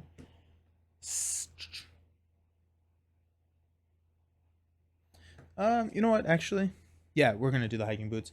And then we're going to spend 1 action to spend 3 for Pathfinder.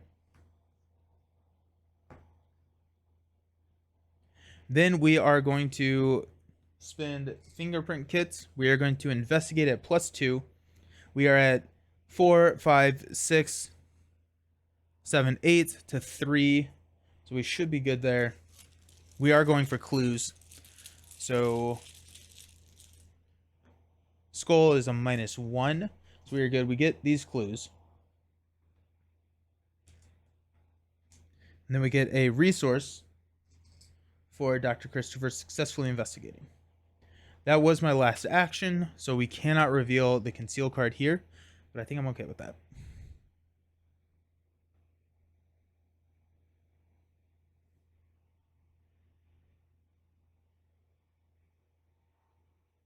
Okay. I guess like a question, can I commit Nimble to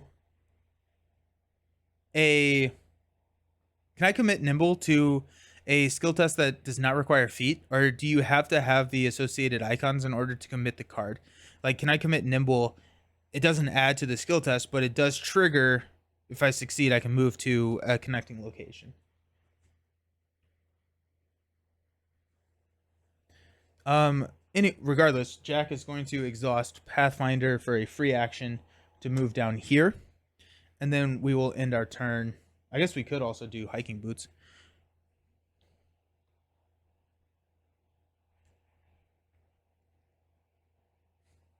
Yeah. Okay. So move down here, and end our turn. We're gonna take a resource because we are a little resource light now. Okay. We will go into our monster phase. There are no enemies that do anything, so we are going to go into our refresh phase. We got 3, 3, unexhaust,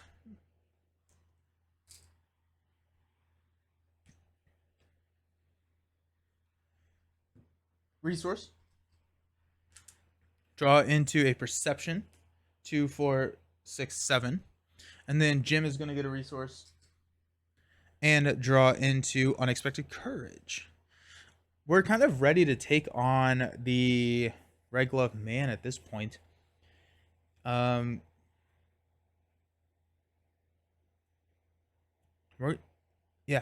Let's see what the Mythos phase brings us. But we place 1. We're gonna draw for here. Warped reality. Attach to your location. After you end your turn at this location, choose a non-weakness card in your hand. Set it outside as a hollow. 2 actions to discard warped reality. Okay. And then we've got Jim has got distorted reasoning. Put distorted reasoning into play in your threat area. You cannot perform the same type of action twice in a row. Activate engage. Yada yada. Test brain 3. And we can, that's at the end of the round, we can test brain 3, and if we succeed, we get rid of it, which is good, which is fine.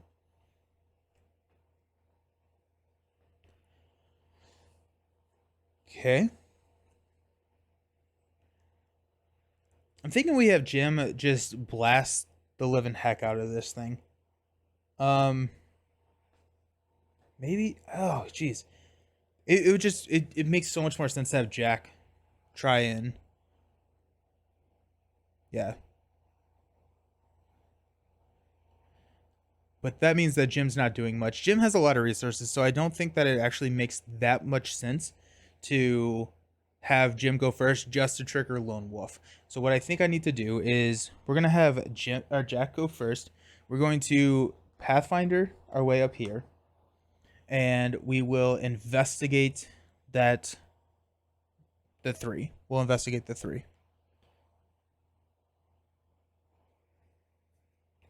Yep. So we are currently at a 6 to 3. My first action to investigate. I'm gonna go 6 to 3 just straight up. I'm okay with that. We've got a tablet, which is a -3 or -2, and if it's an attack, it automatically fails against the outsiders. So we're good. So we're gonna reveal the concealed. It's a decoy. No. Okay. Well, that we did successfully investigate though. Okay, so this is the Red Glove Man over here.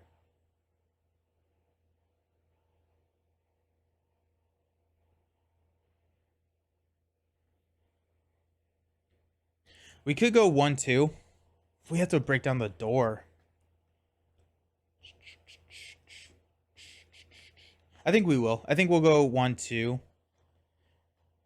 No. Oh yeah. No, we can exhaust easy to move out. So okay, let's do that. Let's go 1-2. And that's going to be all of our actions. In order to move out, we have to exhaust easy.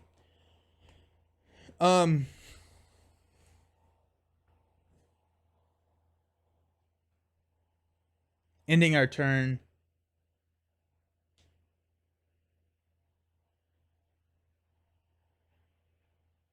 Let's go with a resource because we're at 7 cards, so we would have to discard a card during the refresh phase. Ah, Jim actually gets a Lone Wolf. Look at that. So Jim starts his turn. We get a Lone Wolf. We are not going to do the Living Ink here. Actually, we may have to. Oh, this is going to be a pain to get. No, we can probably shift this. The Mirroring Blade is probably the best way to kill this conceal card because right now it's a 2, 4, 6. It's a 7 Shroud again, and so I think it may be worth just shifting the Mirrored Blade to kill this conceal card to bring the Red Glove Man out next. I mean, heck, maybe even this turn. Because we're gonna do that. Yeah, we're gonna shift. We're gonna shift Mirror Blade as a quick action over here, which is going to allow us to reveal this concealed card, which is the Red Glove Man. Red Glove Man is going to engage us, and I mean, it is what it is. But we have a lot of damage here. So let's go ahead and shift, reveal concealed. It's the Red Glove Man. He's going to come and engage us. After you flip a key from the unstable to stable side, he attacks.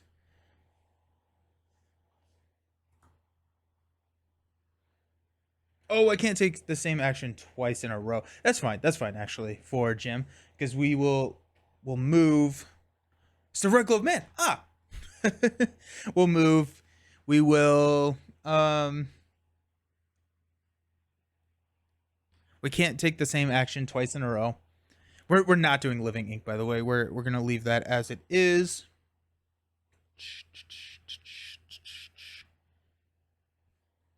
I guess we'll Arcane Initiate. Why not, right? Ward of Protection, Emergency Cash, Final Rhapsody. So we'll Ward of Protection here. That doesn't count as an action. It's just I need to do that. What's a good action for me to do? I guess I could just draw a card. No, I have both my weaknesses in here. We can drop Azure Flame. Yeah, we'll spend 3. No, we're gonna spend 3 to drop on the Claret Knight.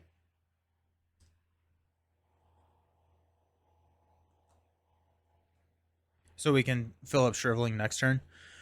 Probably should have done that last turn, but here we are. That's still a fast action. I want to keep my resources right now because I have a Storm of Spirits. And so honestly, I may just take a resource. It feels very not like an optimal move, but I'm afraid of drawing. No, we're gonna draw a card. Into Guts. Sweet, let's go. We got 2, 4, 6, 8. So we're gonna have to discard a card, but that's fine. That's my second action. Third action, we're gonna exhaust Death's Eye and move up here. That's my third action. Okay. Cool. Now we are going to go into the enemy phase. The Red Glove Man is going to hit us for 1/1. We will place that 1/1 here.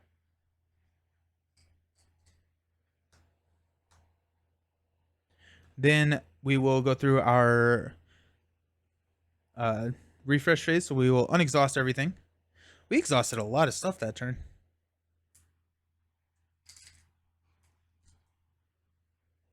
Yep. Reset our actions. Got up to 3. We got up to 3. We will get a resource. So we're up to 6. Draw a card. Hey, there's the Bullwhip. Let's go. A 2, 4, 6, 8 in Jack's hand. Then Jim is going to get a resource and draw a card, which is Paradimensional Understanding. Immediately shift an unstable key you control or flip each day. Okay, well, oh shoot, that's so bad. Okay, we're gonna shift an unstable key we control. So draw the top card of the encounter deck. Then an investigator shifted this key.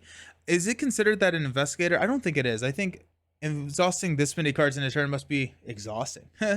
Exactly. So shift. We have to draw the top card of the encounter deck. It's a key charge. Surge. Each Coterie enemy shifts each key attached to it. This is really bad. This is really bad. We must place 1 Doom on an asset that they control. We're gonna put it on the Arcane Initiate. She's not hanging around for much longer. It surges into Suzine. Oh no.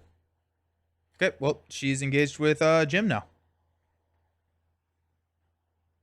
Great. I love that. That's great. In other words, this card gains surge. Wait, wrong game. Hey, Jin can play board games. Thank you for the follow. I appreciate it. Hope you're doing well. Okay, well, we have this to take care of. At the end of the round, We are all at the same location, so I'm going to spin the requisite number of clues to advance. Act 1. Finally, you spot the man with the red gloves just before he ducks into a shimmering extra-dimensional portal. There's no time to lose. It is now or never. You follow swiftly as the portal closes. Remove each location from the game. Investigators are not defeated during this process. What if he just died? Like, these are all just flavor text. Investigators are not defeated from this process. Other enemies and attachments at those locations are discarded, and concealed mini cards are set aside. Okay, let's do this in steps. So, locked door goes away.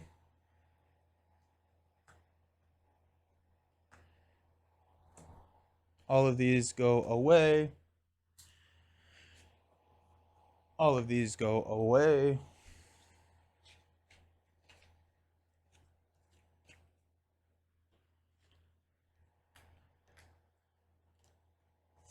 All of these go away. Okay. Put the knotted tower, gravity-defying climb, the towering vertex locations into play in a straight vertical line. Vertical line is a hard thing for me to do right now on stream, so we are going to rotate that a little bit. The knotted tower, we're just going to go this way. The gravity-defying climb, the towering vortex. So this is bottom, this is top. It's just what we're doing. The towering vortex at the top, the knotted tower at the bottom. Take the top 3 locations in the otherworld deck and place them in the shadows, arranged in a line from left to right. Where did I put that deck? Oh, over there. Okay, so 1, 2, 3.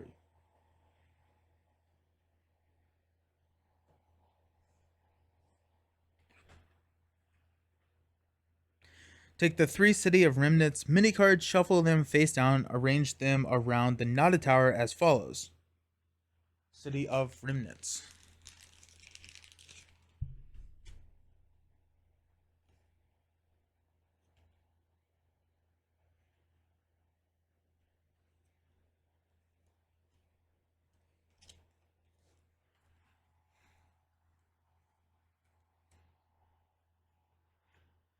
Okay.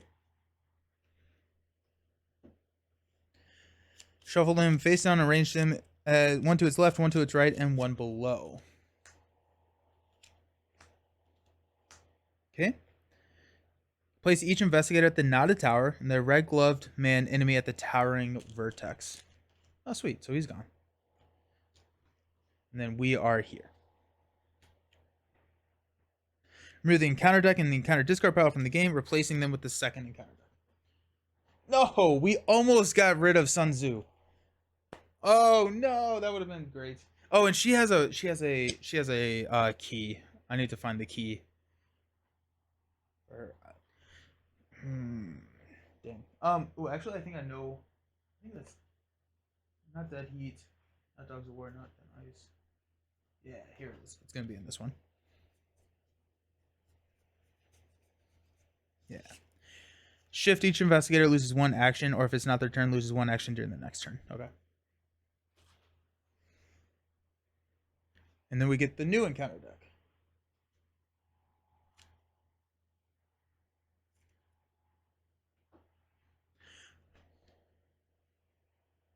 I don't know where I put it. We can use the Lord of the Rings encounter deck. Does that work? Oh, here it is. It's hiding behind my cards. This is a lot to keep track. Yeah, it's a good amount. It's a good amount. Here we are though. It's fine. Yeah. Okay. We have the second encounter deck has entered the chat. Also, hey, Beast Snow.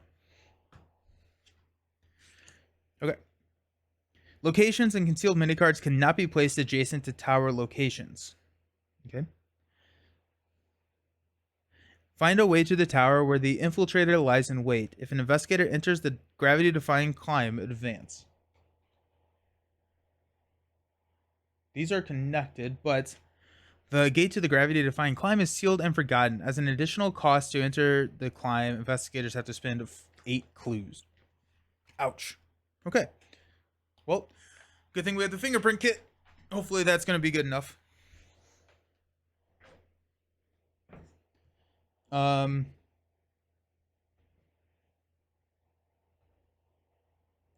Okay, so this is here.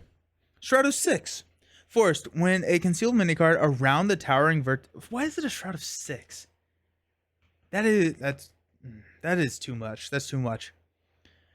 If it's the...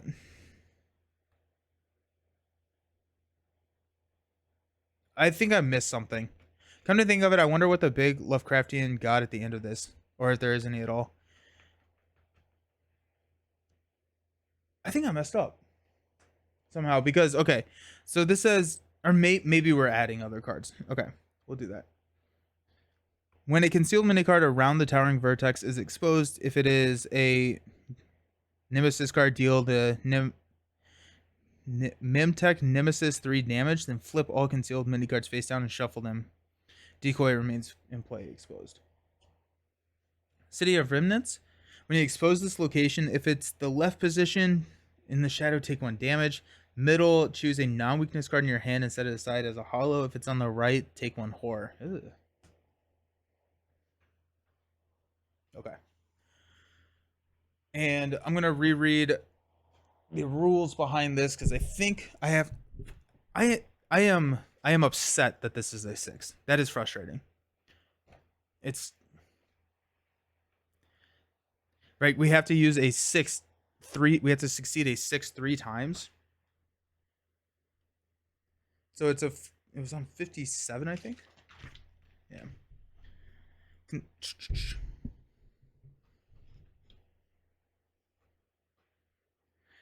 Yep. Card abilities and game rules. Use the shroud value of your current location when attempting to expose a mini card. So you're going to be putting locations from the top line of 3 at the top into play based on what mini you discover. Yeah. So left, middle, right, I think. But the fact that it's a 6 is insane.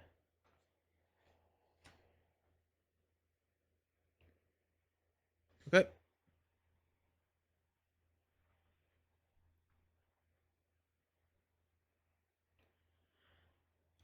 Okay, so top of the round, we're going to place 1.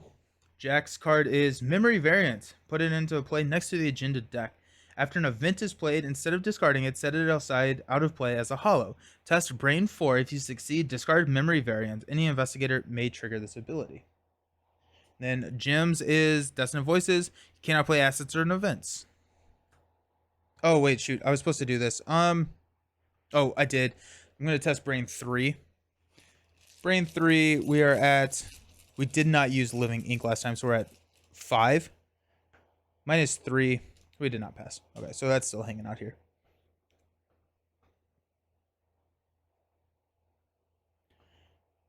Are you starting at the wrong place? The knotted tower is the base level. Oh, did I switch these?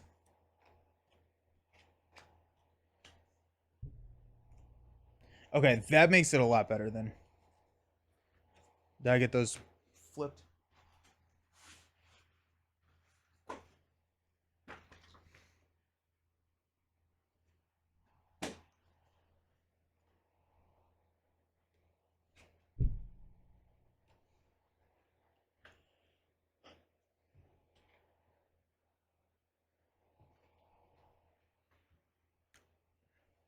I don't remember where I read to do that. Where did I read to do that?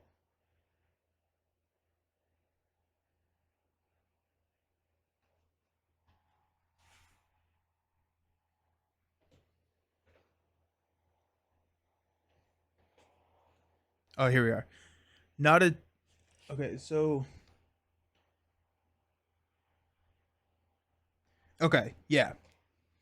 Okay, yeah. So, yes, the knotted tower is here. The towering vertex is here. Okay, thank you. Strata 3, much better.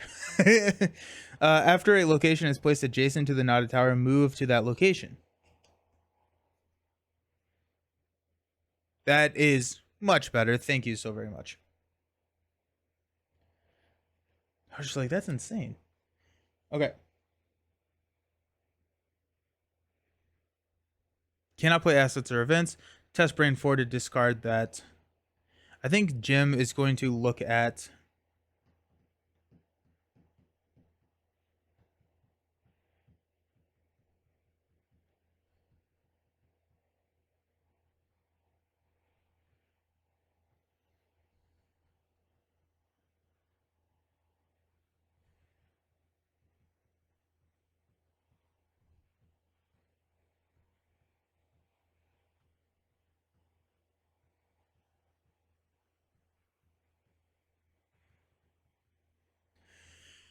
Okay. I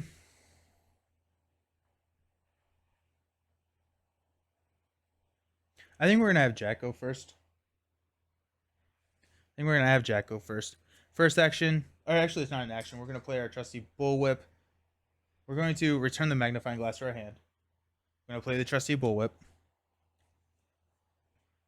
We are going to search here. Actually, we're going to, first off, we're going to, before we do that, we're going to search here. So we are at 6 to 3. 6 to 3.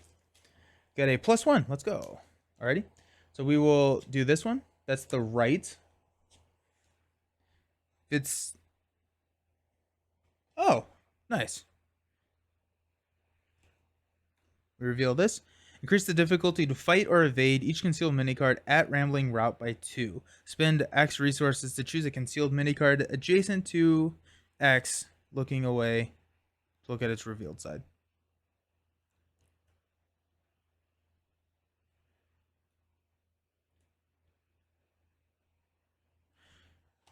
Okay. And then there's always there's always 3. So I need to put another one. I'm not quite sure.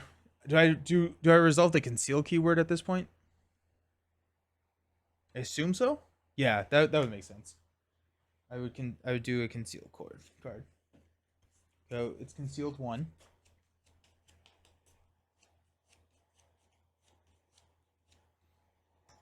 I'm gonna go here and here. No, here and here.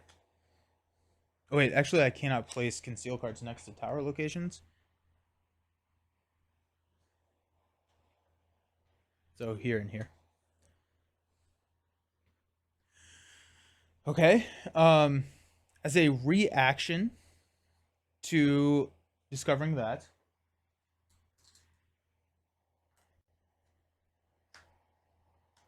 I'm going to move here.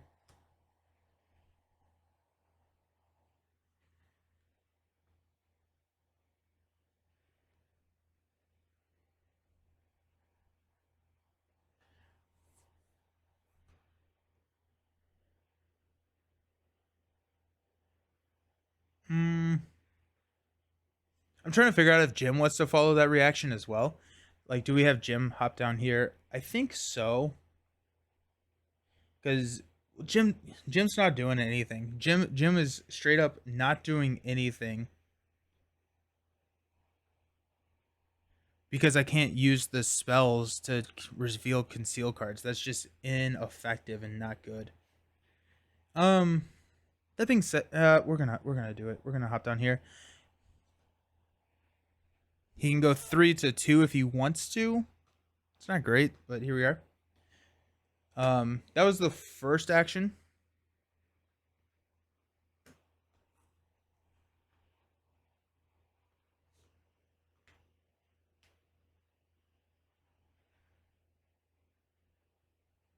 Now we're gonna do the... No, we can't do magnifying glass. We cannot pop it back to our hand. So I guess we will investigate for 2. So we're 6 to 2. Skull is a -2, so we're good. And actually, you know what we're gonna do? We're gonna investigate to reveal a conceal card. Tablet is a -2. Doing that one. Decoy. Okay. Um, we're gonna take a resource.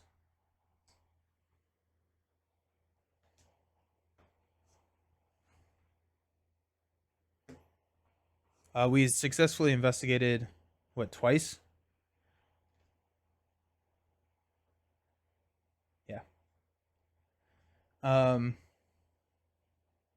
we're gonna Pathfinder to move. No, actually, yeah, we're gonna Pathfinder move. We won't get the resource from that, but then we will pop and play the trusty bullwhip. I think I may have already paid for that, but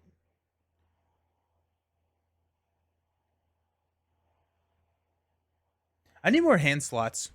I need more hand slots.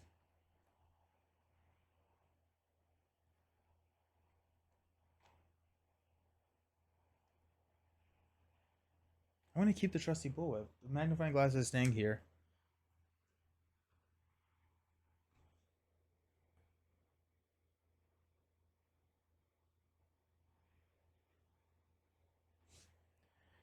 I'm gonna spend 2 to play field work. No, we can't. That's not a fast action. I don't know what I'm doing. Okay. We're staying here. We're staying here. Nothing's happening. Here we are. Okay. It is Jim's turn. Um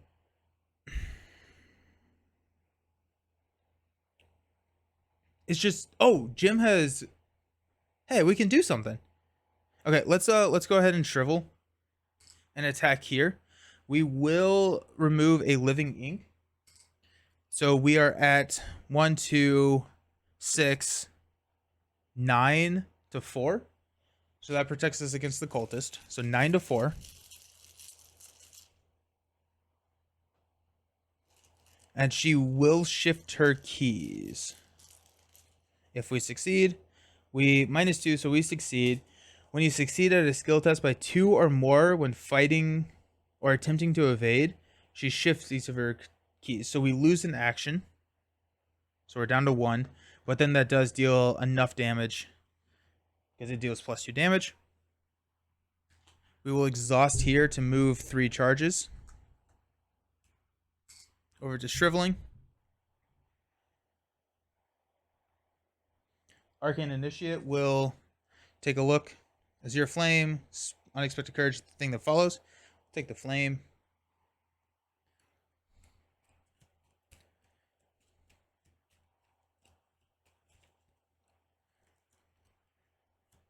I revealed a skull, which means that I can place a charge on living ink. After you reveal a chaos token with a symbol, exhaust living ink and place a charge on it. So, got a charge on living ink.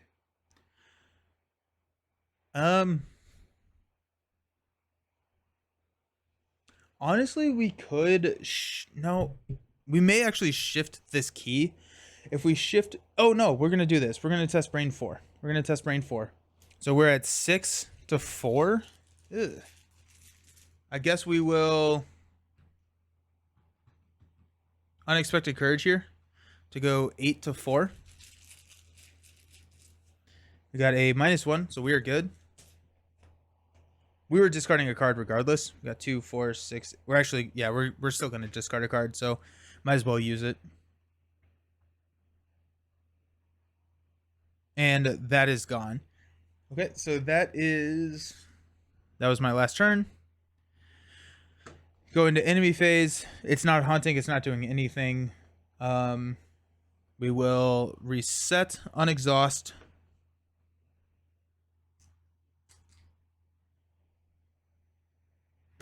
Jack is going to draw into a Eureka. That is 2, 4, 6, 8, 9 cards.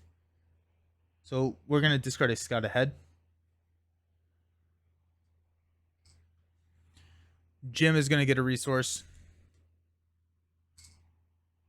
and draw a card into Granny.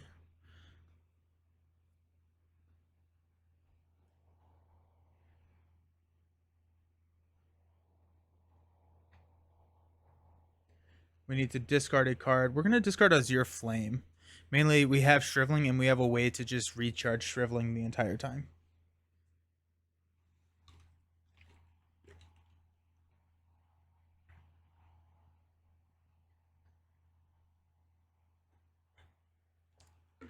Okay. Top of the round. We're at 246, so we need to kill off the Arcane Initiate here pretty soon. I did not play assets or events. I need to test brain here. We are at a 6-3. I have to do all my end of round stuff. -4 is still a no-go. Okay.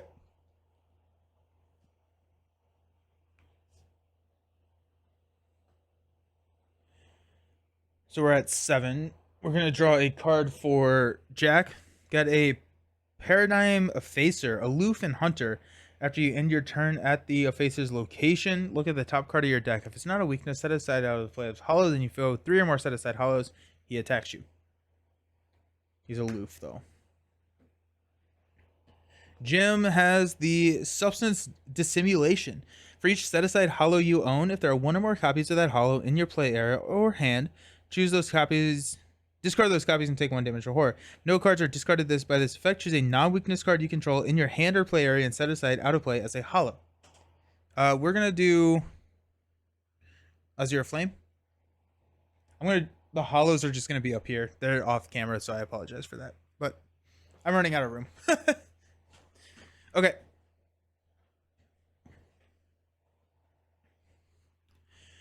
I think we're going to have Jim kill this thing.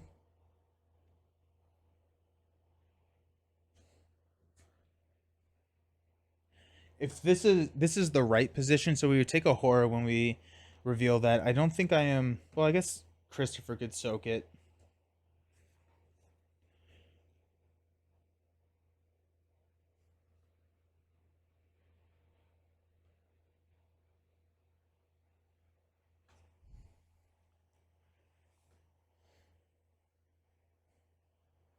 Let's have Jack go first.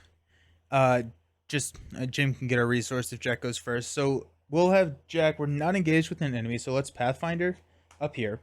We will test to 3. We'll test our investigate to 3. We are at 6. 6-3. We've got a -2, so we are good. We're revealing this concealed card. This is A. So if this is in the left position, we take 1 damage. Okay, we'll place the damage here. This replaces. We get a decoy because this is Shroud of 2 with a victory point. We could get a victory point, team. Shroud of 3. After you reveal Cluster of Insanity, for each concealed mini card adjacent to it, move each concealed card adjacent to it so that they're arranged as evenly as possible in the empty spots adjacent to locations not named cliffs. So we got 1 here and 1 here. 4 clues, which is enough to get us there because we need 8 clues. There's so many clues. So many clues. We're gonna activate this to move. So we've had 1 action to investigate here. Okay. Now we're going to use our action to fingerprint kit. And we're testing a 6. We were successful in investigating, so we get a resource from Dr. Christopher. We got a 6, 8-3. We're 8-3. No. No. Okay. Last action, we'll spend 5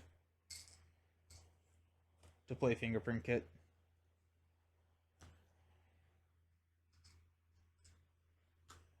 Okay. We get to draw a card. Immediately shift an unstable key you control. We'll take 1 direct damage. We'll shift this. And we get a money because we're 2 locations away. Jim's turn. Lone Wolf triggers. We get 1.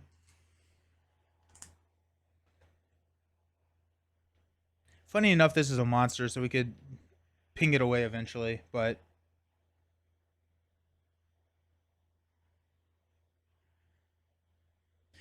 we'll spend an action to... No, actually, before we do that, we're going to spend an action to toss the Arcane Initiates, because we have the Doom stuff in there, to play Granny for 4. Okay. We're not proccing Living Ink. Second action will be to engage here. Third action will be to attack with Shriveling. We've got 1, 2, 6 to 3.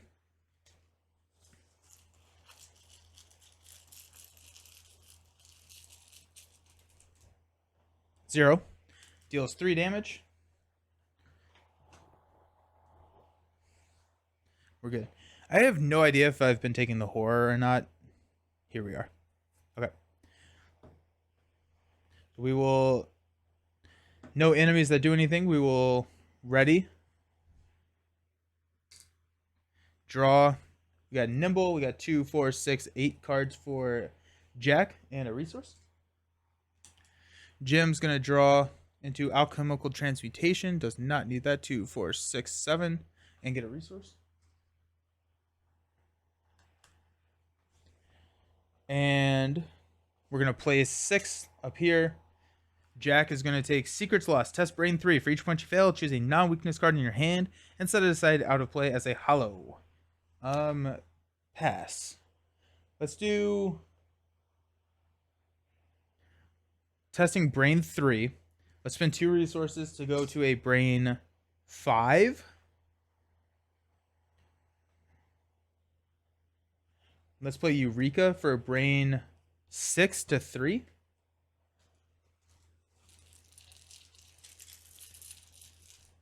And we've got +1. Let's go. So we get to search the top 3 cards for a... we'll take deduction.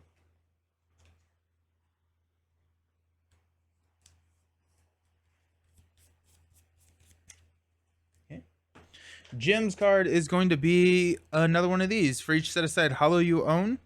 We actually do own a hollow now. Discard those copies and take 1 damage or horror. If no cards were discarded by this effect, choose a non-weakness card in your hand and place it out of hollow. As a hollow.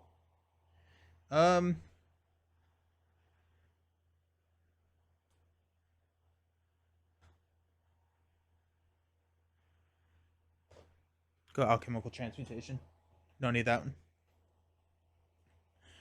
Okay.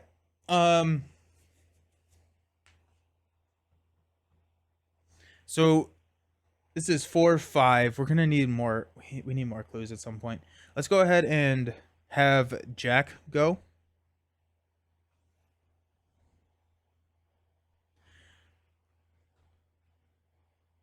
Yeah, Jack will go.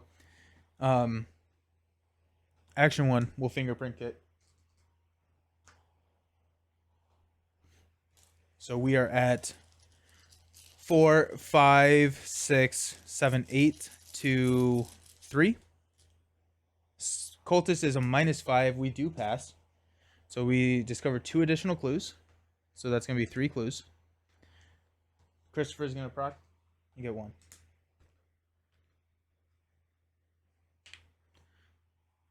We will investigate for our second action. Just straight up for the 1, not using fingerprint kit. We are at 6 to 3. How do we feel about that? 6 to 3. I'm okay with that. We're going to spend the resource to go 8 to 3. We don't really need the resources, and if we succeed, we get the resource back. So 8 to 3. -1. We're good. We get the resource back. We get this clue. We're going to use our hiking boots. After the last clue is discovered, we're going to hop up here. And then that's a reaction. We still have 1 action left. We will go ahead and use this ability. Or we'll investigate Shroud of 3 to 6. We'll do the same thing. We'll spend a resource. So we'll go 8 to 3, not to 6 to 3. We'll go 8 to 3. We've got a +1. We get the resource back. Flip this, which is left. We knew that. Left position, take 1 damage.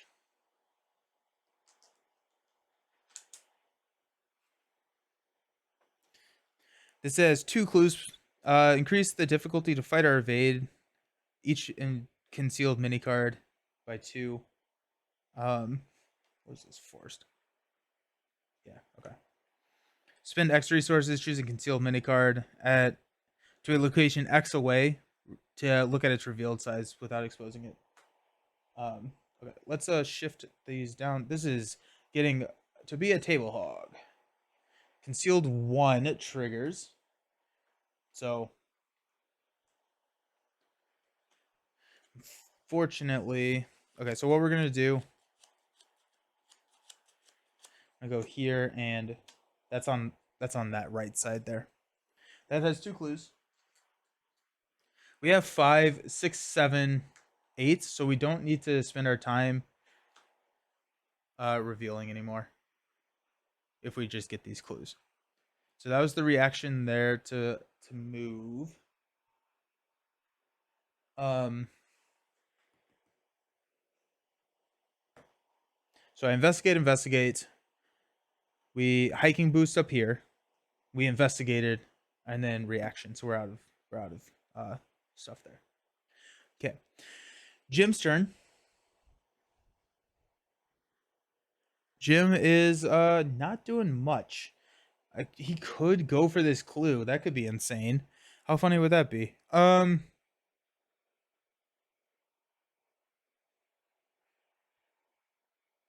Wolf will trigger. We will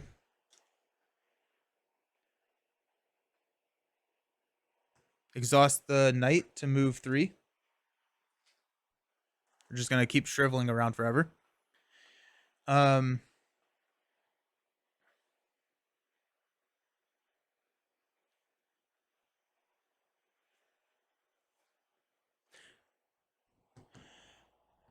I don't have a good way to investigate, but I'm thinking that we probably need. Let's draw a card for our first action. It's shriveling. Okay. Draw an action. Power word. That's 2. And then we'll draw an action for our last card, which is emergency cash. I'm looking for a clue card. I'm looking for something. Oh, also Jack gets to get a resource and draw a card into Eureka. We have too many cards. No enemies that do anything. So let's go into our refresh phase. We will unexhaust and ready.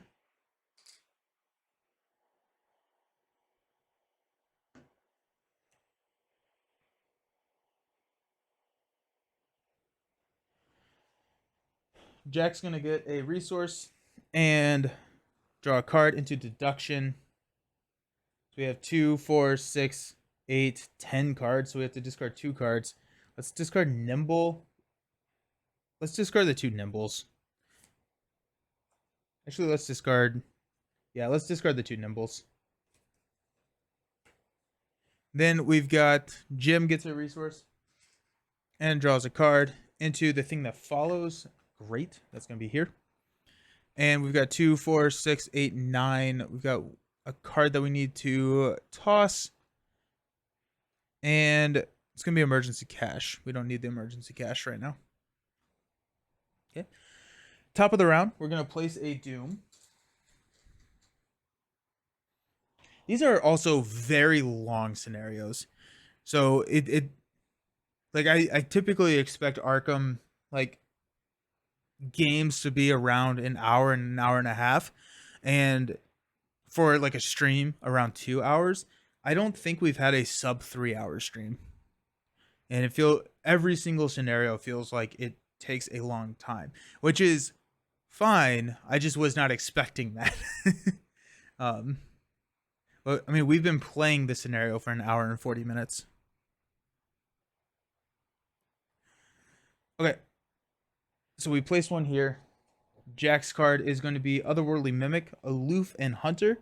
If it's ready when an investigator at its location commits or triggers an ability on a copy of a set-aside hollow, it attacks that investigator.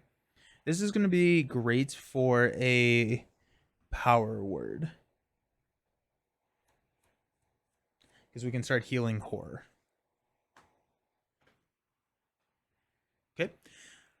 Then we have Jim's card to be a paracasual entity. When paracasual entity engages you, look at the top card of your deck. If it's not a weakness, set it out of play as a hollow. Okay, unexpected courage is now a hollow. I guess we could go paracasual entity instead for a power word. Yeah, we'll just do that.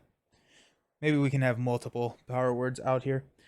We'll have Jim go first. We're gonna do a resource here. Pretty sure the blob scenario took that's very fair. The blob scenario took forever.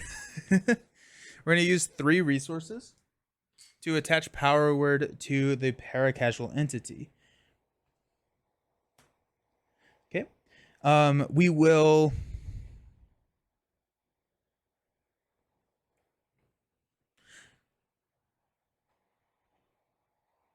parlay for my first action to say cower. So the enemy exhaust and confess, because we get to do 2, so we get to discover this clue because its shroud is equal to or less than the remaining hit points. We're gonna go 1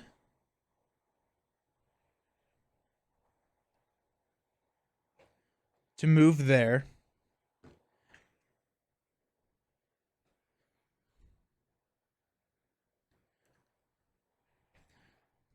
And move charges over to shriveling.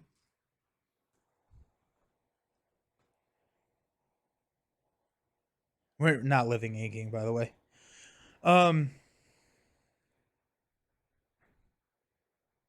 2, 4, 6, 7. I guess we'll just get a resource, because then we can play Storm if we need it. I think I've continuously forgotten to do that. So let's go ahead and test brain 3. We're at 5. Or at 6. And we've got a -2, so we do succeed. We can discard that. Okay.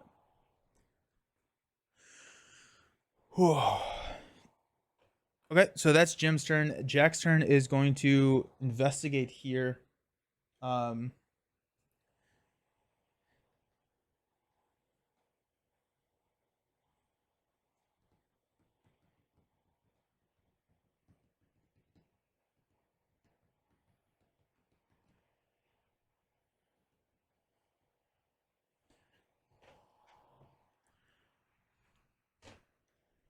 Oh, okay. So this takes 8 clues.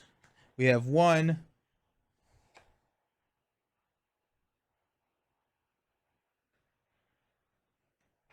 Yeah. Currently we have 5, 6. Oh, did I do my math wrong? No. No. Oh my gosh. So this is 2, 6, 8. Okay, no, I didn't. I didn't do my math wrong. 5, 6. Oh, there's 2 of them there. Jeez. Okay. Oh, you can tell I'm starting to lose it. Okay, so let's do a deduction investigate here. So we've got a lot. Tablet is a -2. We do pass. We actually get to discover 3 clues, but we're just going to take the 2.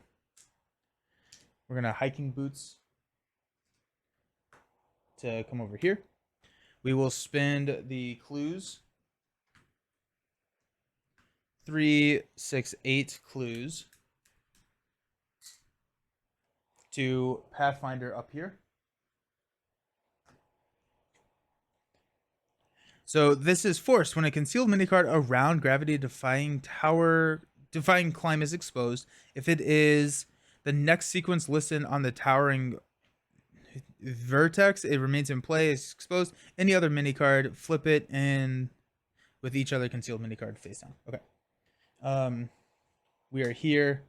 We investigated. We have not taken any other actions, and this immediately procs. Okay. 7 forgotten locks grant entry into the tower, each one with a piece of history from a realm long since erased from time. You forgot they existed the moment the gates open. On the other side, steps course their way up to the spire's baffling length. Winding, perplexing, and seemingly infinite, the ascent into the apex of the tower that binds this world together is paradoxical. Gordian not twisted too far too many times. Even if you make it to the top, you doubt you will ever be able to find your way back. Set each concealed minicard aside out of play.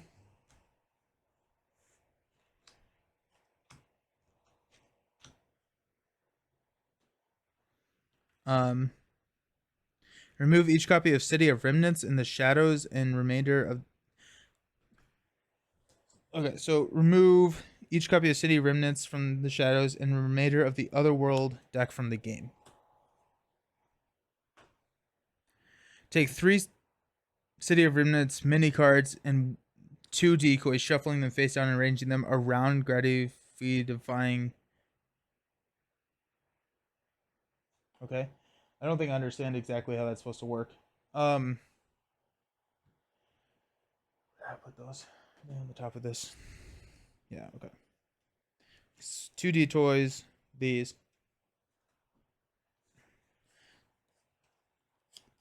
Shuffle them face down and arrange them around gravity defying climb in a random order. So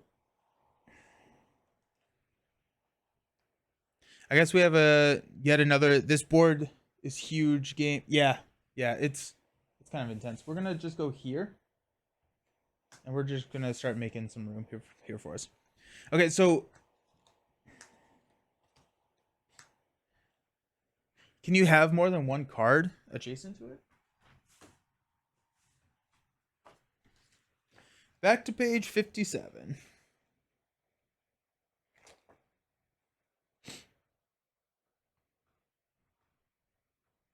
Yeah, more than one concealed mini card may occupy the same spot.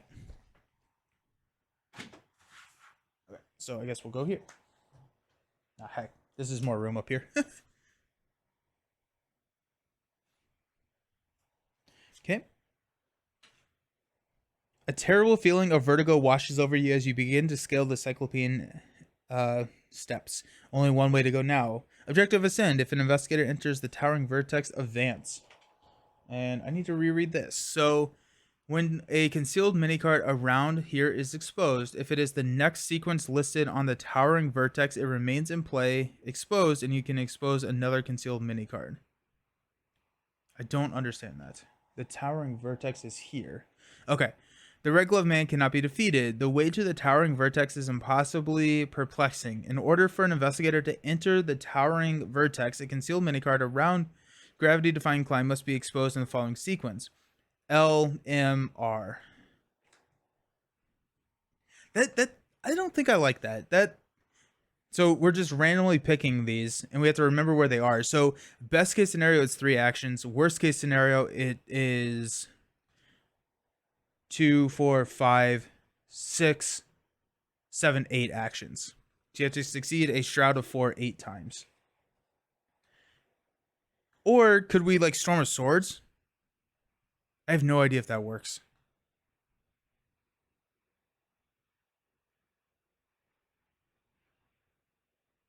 Can we use this?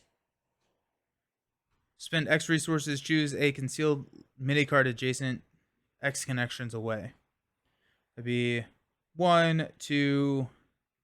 Wait, hold on. A concealed mini card can't be here. 1, 2, 3 resources to look at.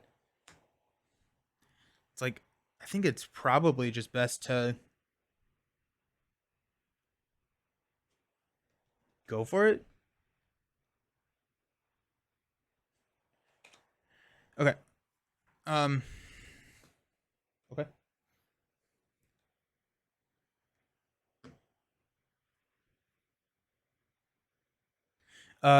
I'm going to have Spence. I'm going to have played field work. I thought I had played that already. Back here.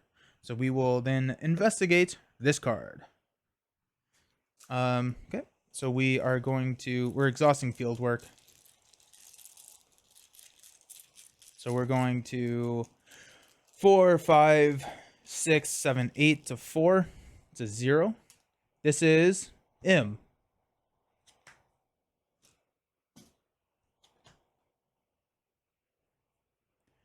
That's M. We know that's M. Okay.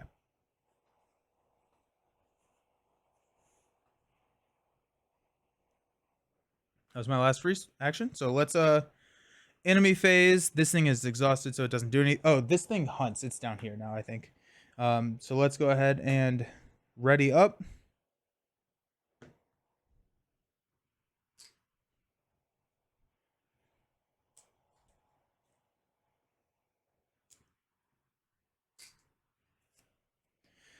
Jack gets two a resource and a card for moving around. Then he gets a resource and a card for for refreshing.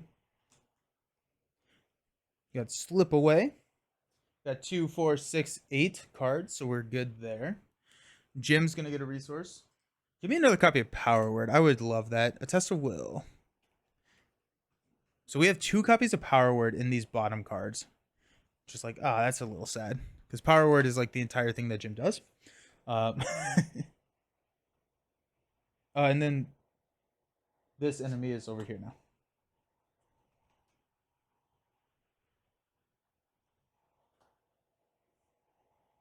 But it is aloof.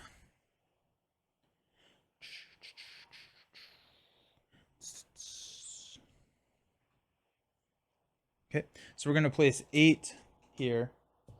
Jack has got Ancient Evils, so we're going to place 9. I don't think there's any other Doom out there. I hate that card. Second 8, so we immediately advance. That is a bad card. Ancient Evils is a bad card. You place a Doom on the agenda and it can cause it to advance. It just cut off 2 turns of the game. Okay. Like, it's an unfun card. Okay. Here we are. A pearl of thunder resonates across dimensions. In the deep recess of your mind, the building pressure of infinite forgotten worlds crushes your every sense. Your keys, surging with paradimensional energy, rattle and hum in your hands. Without them, you could scarcely withstand the strain of the realm. Flip each decoy over. Shuffle all concealed minicards and place them at random in the positions that they were in. Each investigator takes 2 damage and 2 horror, but either... Okay, let's do this first. Okay, that's frustrating. So now... Oh, wait, hold on. A word of protection can do that? Yeah, let's do that. I didn't even think about that. Word of protection. Take 1 horror. Good call. Good call. Good call. Which actually, like, I'm going to do that, although I think it would have been better for me not to. But here we are. Thank you. Good call.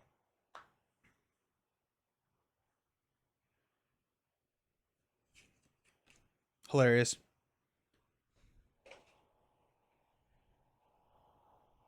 Okay, so we're at 9. But I think that just hinders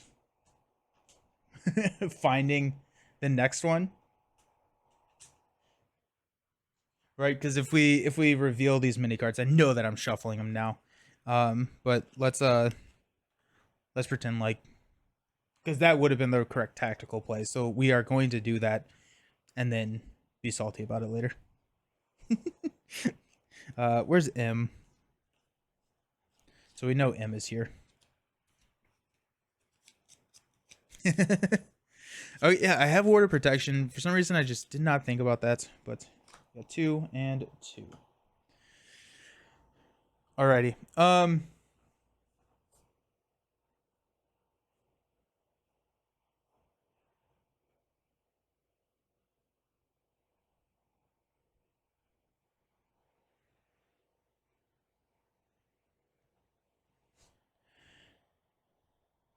Okay. Okay, we're good here. It is our turn. So Jack can sit here and attempt to find the other concealed cards. We have to be perfect on that. but I think that's what we would have done if we had not already read the back. So let's go ahead and do that. Um,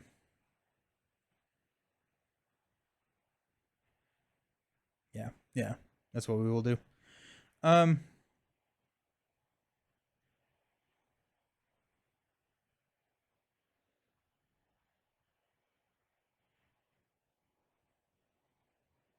let's have, yeah, we'll have Jack go first. We're going to go for this one.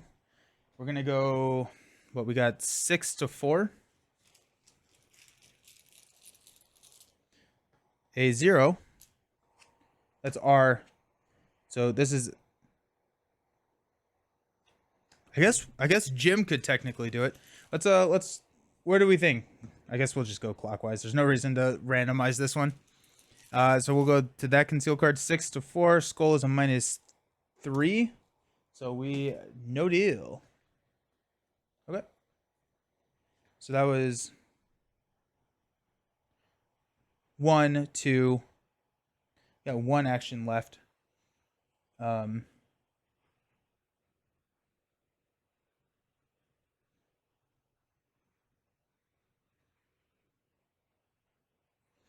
we would have done it. We would have gone here. I don't want to metagame that. We'll go to the next one, even though we know we're gonna shuffle it up. Actually, same one. -5. We're good. No deal. Down to 0. Okay, so now Jim is gonna go ahead and power word here for action number 1. We're gonna tell it to cower, and we're going to heal. I'm gonna heal 1 and 1. That's action 1. Action 2, we will draw a card into an emergency cache. I want a power word, man. And then action 3, we will move up here, and then this thing will engage us.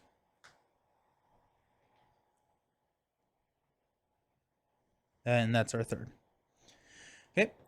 Enemy phase. The thing that follows is going to hit us. We're going to place 1 on Granny. Desai will hit it back for 1. And prevent that damage. It's not the right token. Okay. Also, Lone Wolf should have triggered, so Jim gets 1 more. Okay. And now we will... That's exhausted.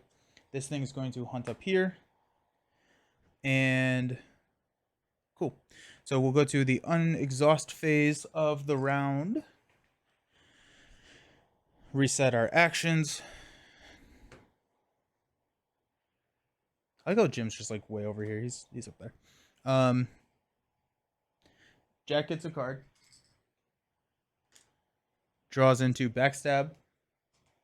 2, 4, 6, 8, 9 cards. We're going to discard an emergency cache. Jim is going to get a resource and draw a card. Give me a power word. Give it to me. Final Rhapsody. Reveal 5 chaos tokens from the bag. For each skull or horse, you take 1 damage and 1 horror. 3, 4. There's 1. Okay, so just 1 damage, 1 horror. That's not too bad.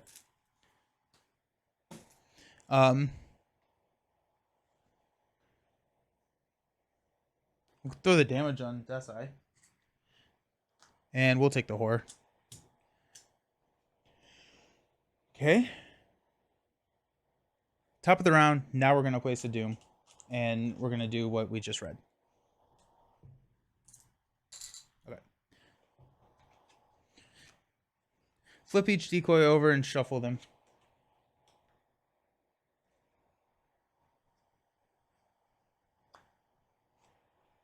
Wait. All concealed mini cards, yeah.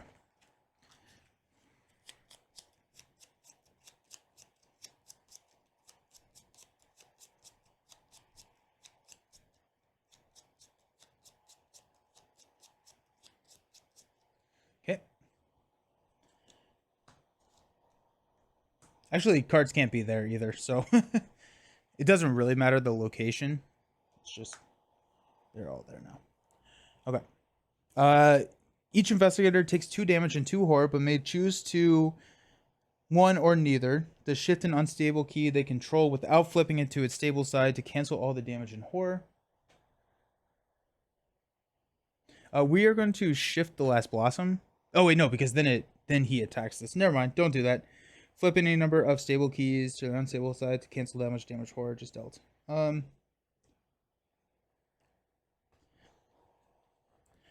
assume after you flip a key from its unstable side to its stable side, the Red Glove Man attacks you.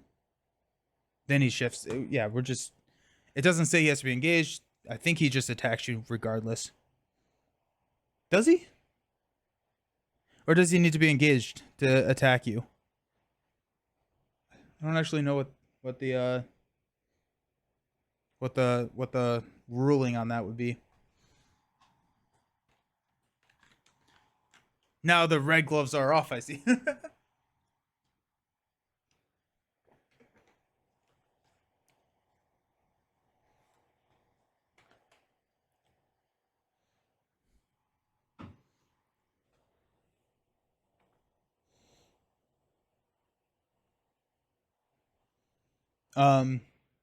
We're just not gonna do it.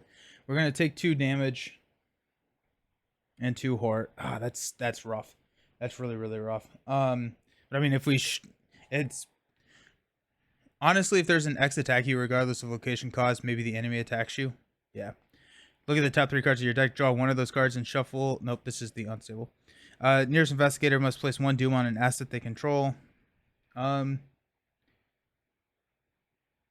So we could heal this damage to take 1 and 1 instead of 2 and 2. It's probably not worth it. So we'll just take the 2 damage. We're going to take 1 damage, place 1 on Christopher and 2 more on Christopher. We got another one, so we're going to play him again. And then Jim is going to place 2 damage here. 1 horror here and 1 horror here.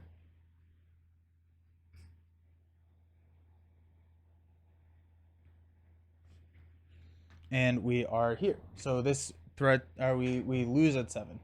I'm guessing the world expands at or explodes at 7. Okay.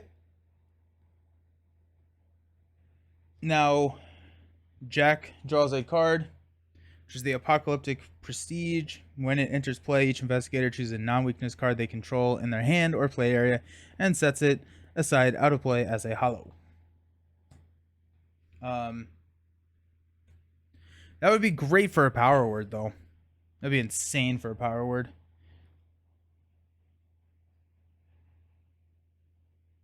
I think it's honestly worth just drawing a ton of cards for that to see if we can get a power word for that. Do we have power words in here? Yep, we do. We do.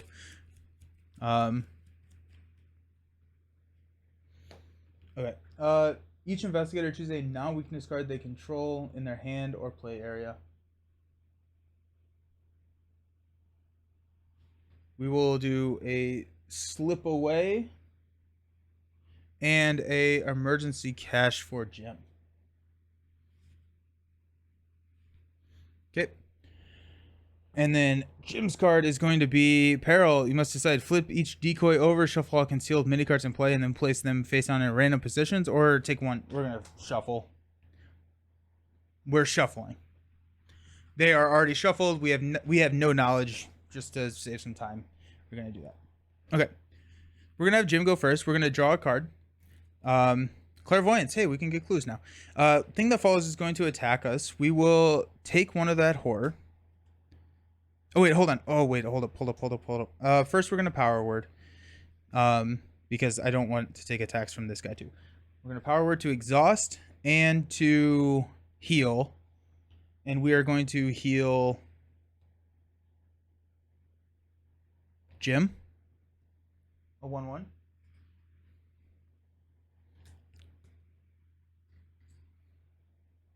No, we're going to heal Jack. Just kidding. Jack's hurting.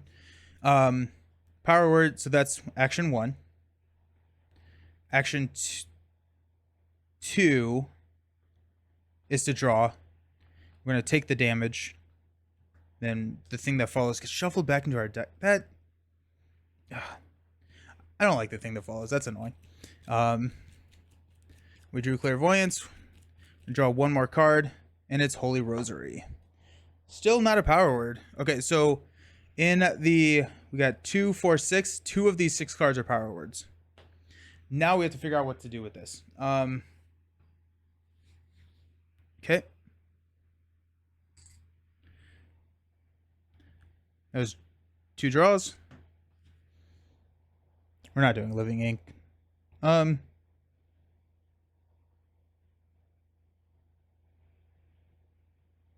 Okay. Jack's turn. He is engaged with this. He's going to attempt to evade. So he's at a 6-2. We're just gonna go straight up 6-2. -3, so we are good. So that goes here. Oops, and exhaust. So that's one action. We're gonna go for this, which is a 6-4 test. -3. We fail.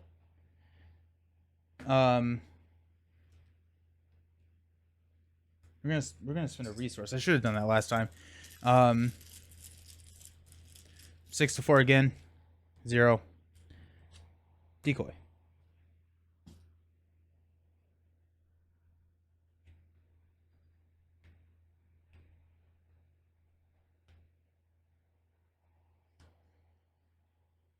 We're just gonna leave these face up because, yeah.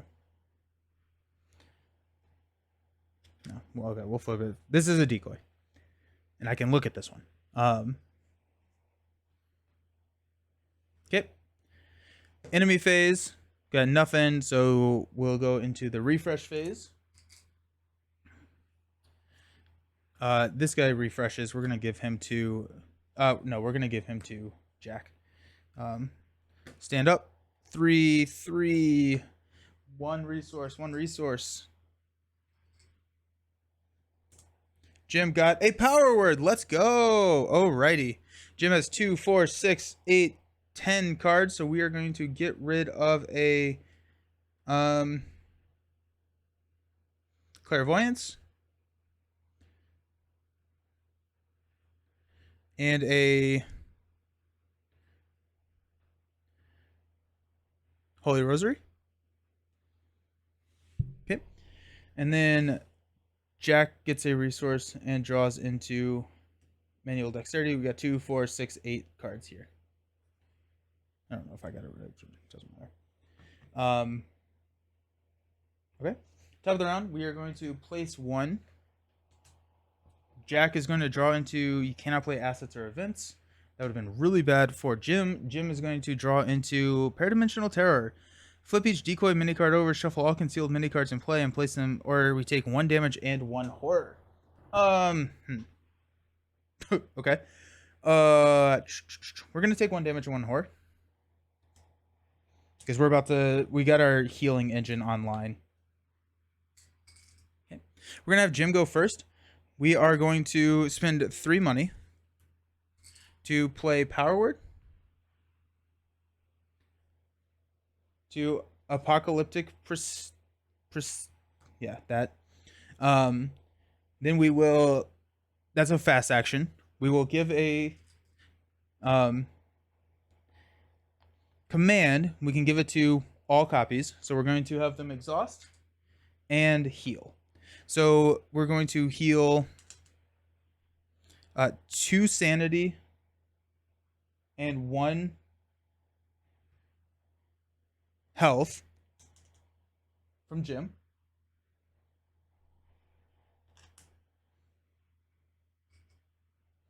And we're going to heal 1 and 1 from Jack. Oh, that's not how that works. Then we are going so that was our first action. Our second action is going to be, we're not doing Living Ink, by the way, is to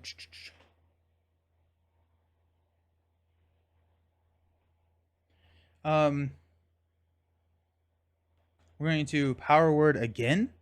We are going to say confess. So this,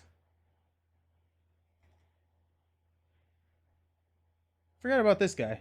I forgot about the otherworldly mimic. But he doesn't actually do anything until we shift a key. So we're going to confess. So we get to search for free because this is a 5. This is a 4. This is an R.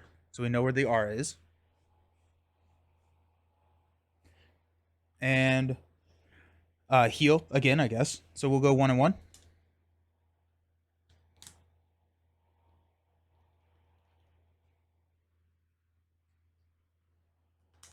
And then we heal 1 and 2. Oh, we're at max now for Jack. And then our third action, we will power word again to, I guess, heal here. So, and then heal 1 here. And we will reveal this card, which is a decoy. We're just going in a circle. This one is, yeah.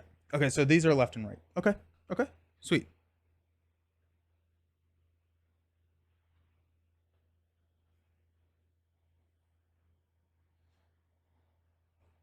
Sweet.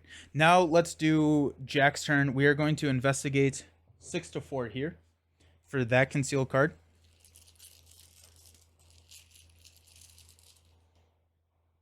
-5. Okay. 6 to 4 there again. -2. So that's L. Okay, so we can't do it, but we go here, here, here. Or here, here, here. Oh, and then our... I'm going to play Dr. Christopher first, because that was giving me the additional bonus. There you go. And then I get the resource for successful. Okay, so... hit play. Search. We're good. Okay. So, no enemies that do anything. We're going to stand up. Unexhaust.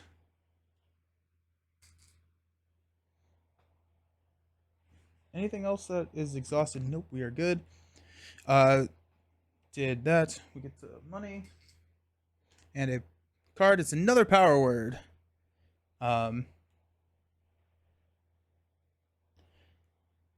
Jack gets the money. And a card, which is another hiking boots. Right, 2, 4, 6, 8, and 2, 4, 6, 8. So we're good. Now we are going to the top of the round. We've got 1 here. Jack's card is Memory Variant. Put it into play next to the agenda deck after an event is played. Instead of discarding it, set it aside out of play as a hollow. Okay. And then we've got...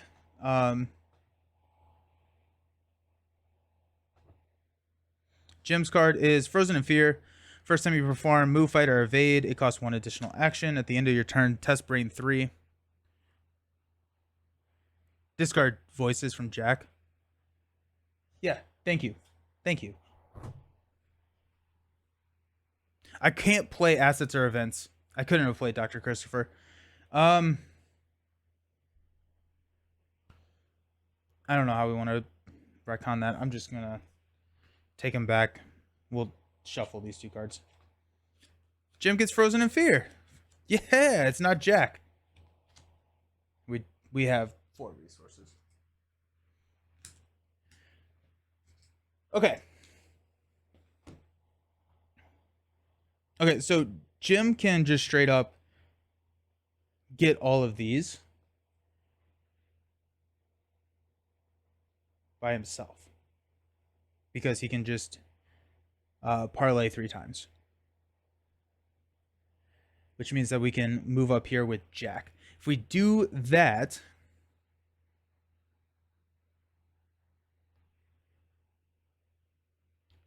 Yeah. We'll use our... we'll probably play our trusty bullwhip. Instead... we'll probably... Yeah, we'll get Christopher out there. Okay, sweet. Okay, so Jim is going to... Actually, he technically doesn't have to be able to. So we're going to go parlay. We're going to exhaust. And I think we're at full health. We're at 8, 7. We're at, okay, we'll heal.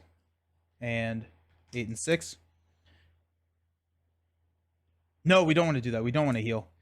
Actually, it doesn't matter. Exhaust first, and then we're going to resolve an M. So that does mess with us a little bit. So now we will, second action parlay. We'll reveal this. Heal. Third action parlay. We'll reveal this. LM. R is here. That's our 3 actions. So now we will have Jack investigate here. We are at a 4.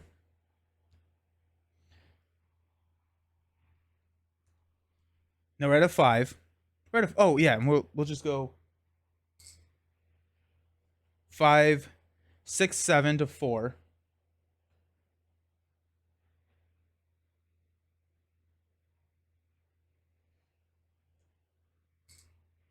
8, 9 to 4. 8, 9 to 4, or 9 to 4. Minus 5, there we go. Nice. There's R. So we have unlocked it.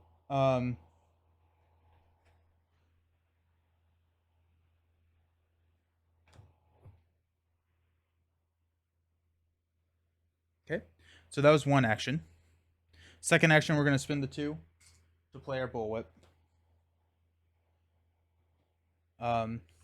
We will pull the magnifying glass back to our hand. Play the bullwhip. We will exhaust. We can't do Pathfinder because we are engaged.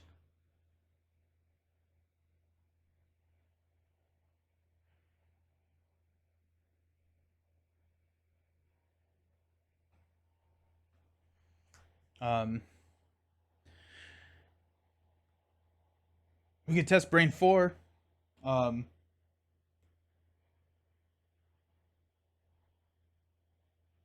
I'm trying to think if I want to actually go up to the Right Glove Man. I don't think I do. I think I'm going to spend my my last action here to get a resource, maybe? It would have been different if I could Pathfinder up there for a free action and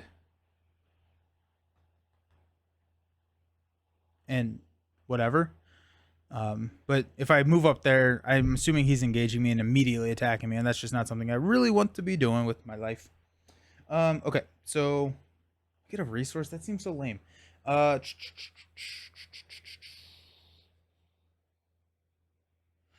Okay, well, yeah, we'll get the resource, whatever.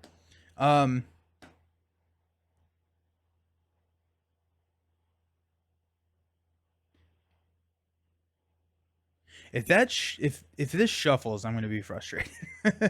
Okay,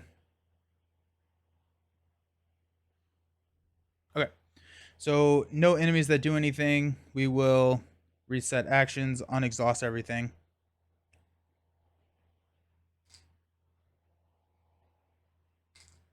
Get money.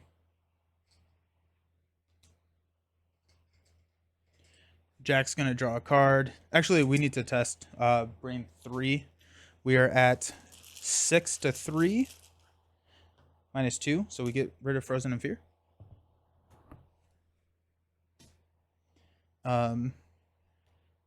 Jack's going to draw into a Unexpected Courage. We're at 2, 4, 6, 8, 9, 10. We're going to get rid of Hiking Boots, and we are going to get rid of... Perception. Perception, because we have higher education. Jim got a resource, and he's going to draw into a Living Ink. We have 2, 4, 6, 8, 9. We are going to toss a Inspector Flint, I believe. Okay. Sweet.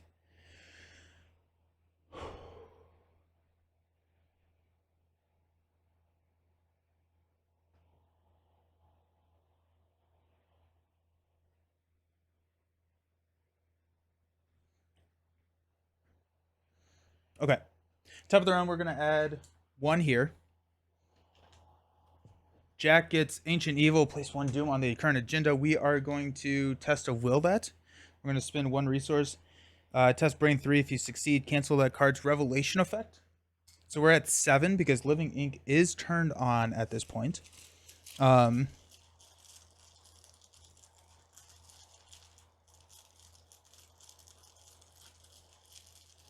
don't remember if I have revealed counters. So we're at 7 to 3. -5. Come on. We do get to add 1 here, but nope. Okay, so that's going to add 1 here. Jim is going to get Frozen in Fear. This Chaos bag is absolutely brutal. Okay.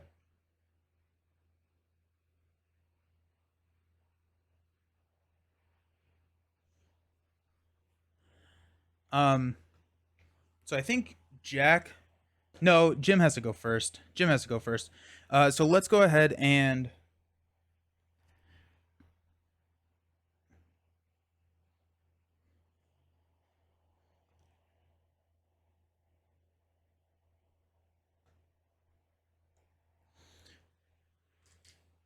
Let's power word to exhaust and go.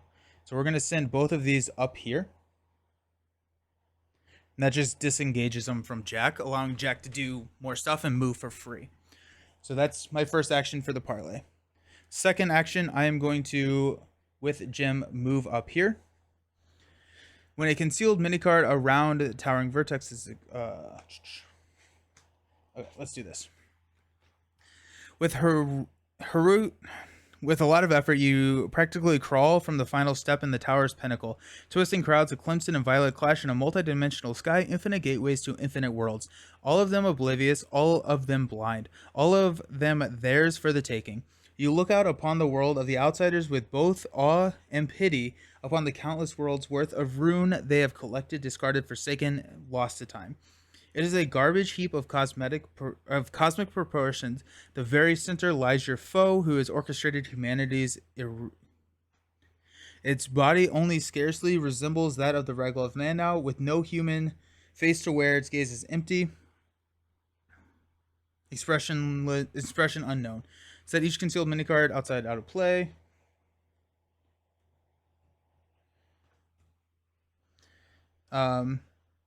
Swap the set aside Nemesis enemy. I don't know what that is. I don't know if I was supposed to have something out or something. Oh, wait. Hold on. Oh, swap. Oh, okay. Okay, I got it. I got it. That's the one that I set outside. All right, set out of play.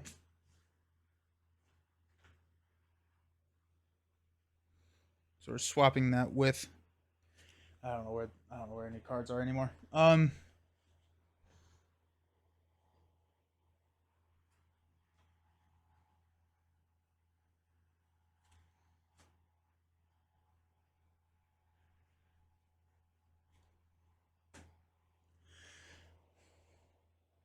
It's the scary one, but I don't know where I put it. That's the problem. Here? Yeah, there we go. There it is. Gross. Gross. Okay, so we swap this here. So I assume that the key goes away as well. Take the mini card and 4 decoys, shuffle them face down, and arrange them around the towering vertex in a random order. Okay, so we got decoy, decoy, decoy, decoy.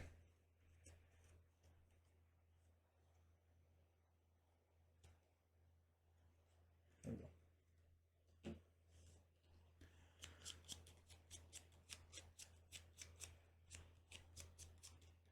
Okay. We'll just, it doesn't matter. Okay. You brandish the keys you have collected and brace yourself. If you cannot, blank the entity and blank this blank will be blank and none will ever be the wiser. This is it. You're blank, blank, blah, blah, blah, blah. Flip a stable key you control to its unstable side to remove an exposed decoy from the game. If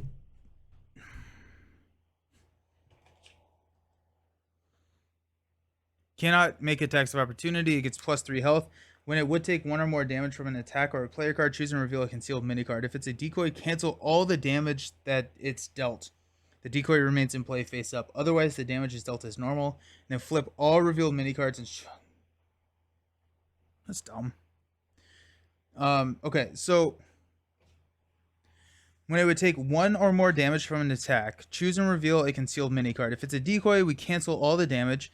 And then the decoy remains face up. Otherwise, the damage is dealt as normal. Ah, gross. That is... Okay, well, I mean, we have a ton of shriveling, so here we are. Cool. That is on screen. Sweet.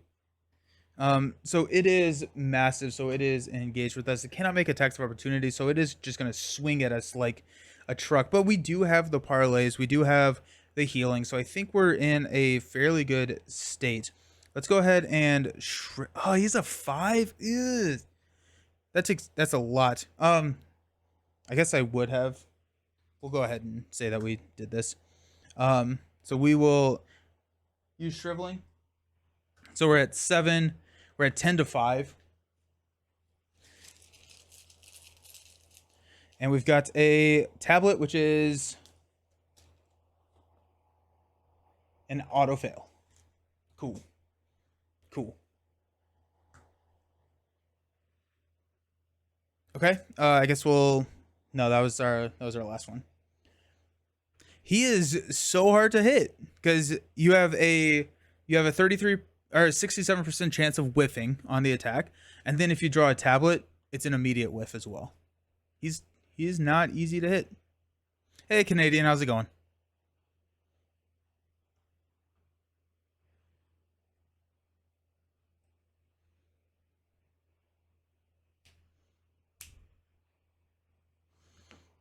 Okay.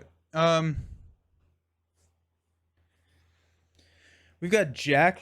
I guess we'll Pathfinder up here. We'll exhaust field work. We will... Nope, we don't have the money for that. We'll trusty bullwhip. So fight. We will use a 5 to 5. Ugh. 6, 7. Yeah, we're 6, 7 to 5. 8. We're 8 to 5. 8 to 5 for our first action. Thanks for hosting the roundtable last night. I hope you enjoyed. Yeah, it was a lot of fun. It was also a lot of fun. You can also deal damage through discovering his mini. Yeah, Canadian. It was a ton of fun. I had a lot of fun with it.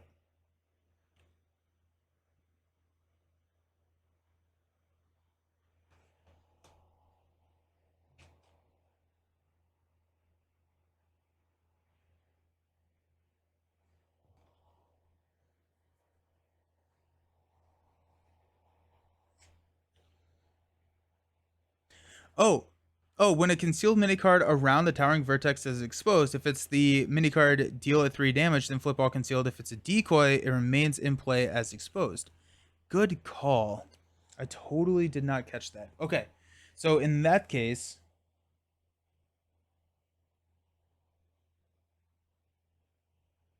I guess that's fine. No, okay. So first thing that we are going to do... we're gonna yeah, we'll attack. So we'll just continue on doing, so we're 5, 6, 7, 8. We're just gonna go 8. We're not gonna commit manual dexterity. No, we will. 10 to 5. -4, so we're good. Um, Whenever he would take damage, choose and reveal a concealed mini card. If it's a decoy, cancel all the damage. It's a decoy, so we cancel all the damage, but it stays here as exposed. It was very cool to hear everyone's insight on the different cards. Some of it reflected my thoughts, but there's a lot mentioned that I never even thought of. Yeah, it was cool. It's just really fun to see how everyone kind of approaches the game differently and thinks about it. Like from like the deck building to the the players that are going after the Ronins. And it's just cool to hear everyone's thoughts and opinions on like the lore as well as the mechanics of the game. I really appreciated that. Okay.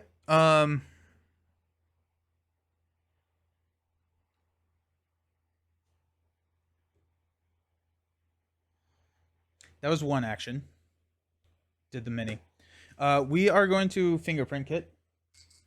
We are going to search, or we're going to investigate. We have 4,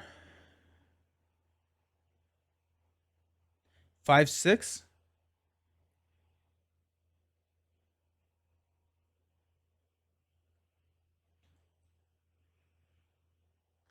Uh, 10. 10 to 6. And we'll commit Eureka. So we'll go 11 to 6. Skull is a -4, so we are good. We're going to expose this, which is another decoy.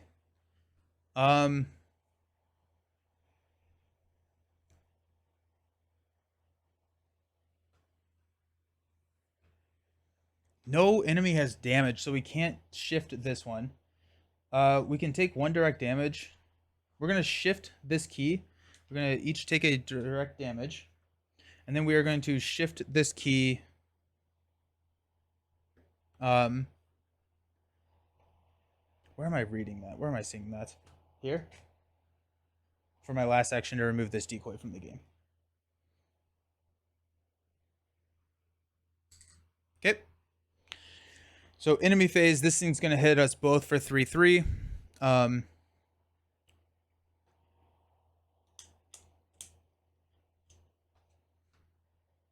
3/3. Ow. 3/3. Ow.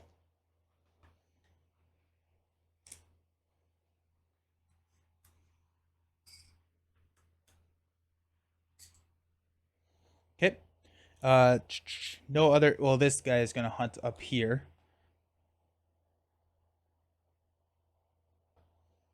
And we will. Ready? We're going to have these guys engage Jim.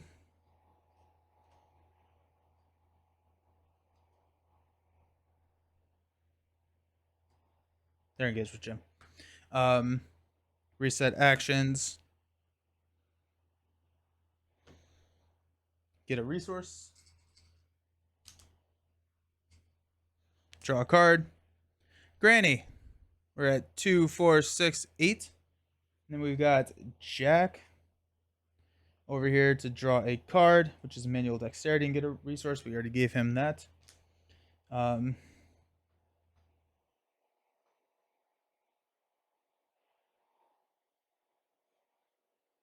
Okay.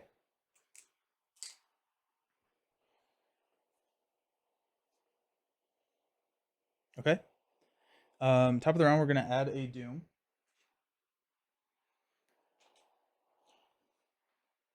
Otherworldly Mimic, so that thing's there again. And then Jim has got Secret's Lost. Test Brain 3 for each punch you fail. Choose a non-weakness card in your hand. Set it aside. Okay, so we are at 4, 5, 6, 7 to 3. We're just gonna take it. 7 to 3. Arkham is the LCG I don't play, so I'm always confused with what's happening if I don't come in at the start. Are you doing well right now?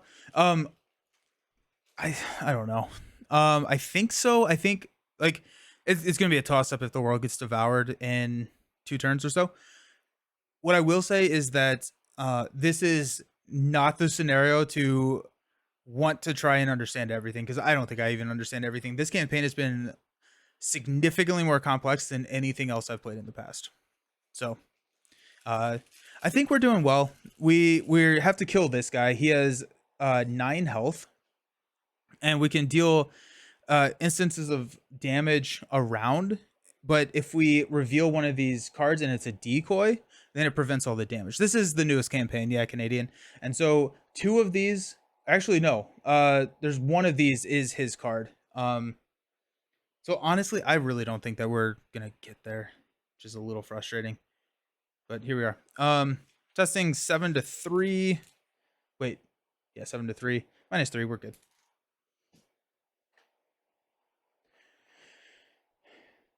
Okay, so Jim will go ahead and parlay here to exhaust these and heal. So we are going to heal 2 from Jim and 1 damage. We're going to heal 1 and 1 from Jim, or yeah. So we can tank another attack if we need to. Let's go ahead and shrivel him. So we are at we're doing living ink. So we have 1, 2 at the end of our turn, test brain 3. Yeah, we were at 7-3 -4, so we're good. Frozen Fear's gone. Okay, so I just forgot to do that last turn. Okay.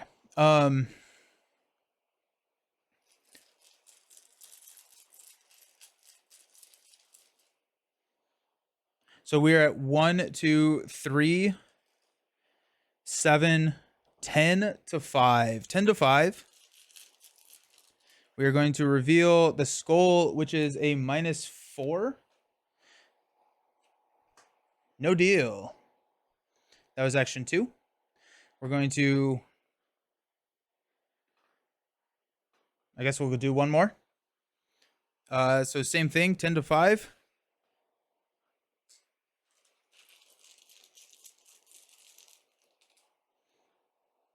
-5. We are good.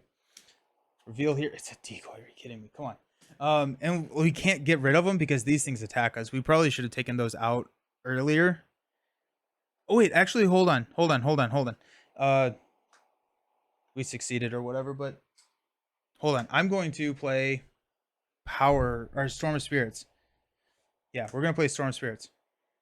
So this deals 2 damage to everything, so it will kill this paracasual entity. But I think I'm fine with that. I think I'm okay with killing that out or killing that.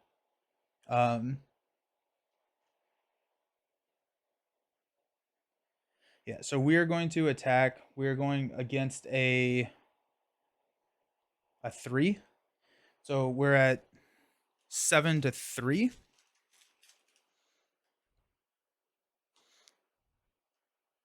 We're going to commit a guts for 9-3 -2. So this dies. I guess we'll have power word back to our hand. This dies. This dies. This dies. This is a decoy. Okay. Meant to do that. And this has 2 damage. Okay. Much happier with that. Much happier with that course of action. Because now that was our last. But we can shift and remove one of these decoys from the game. If we do that, I think we can still do that and be okay. So yeah, we're gonna shift this, heal 1 damage for each enemy in play.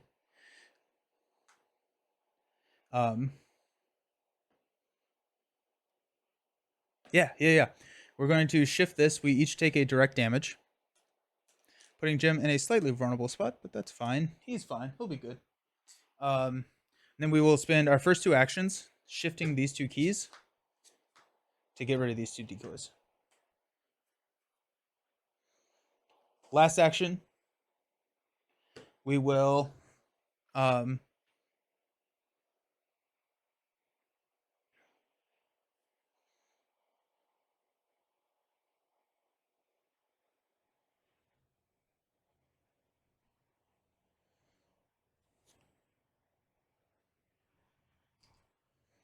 Last action, we can, I think, just trusty bullwhip here. Yeah, so we got our attack. No, that's only going to deal 2 damage. We need more instances of damage than just 2. So let's fingerprint kit here. So we got 4, 5, 6,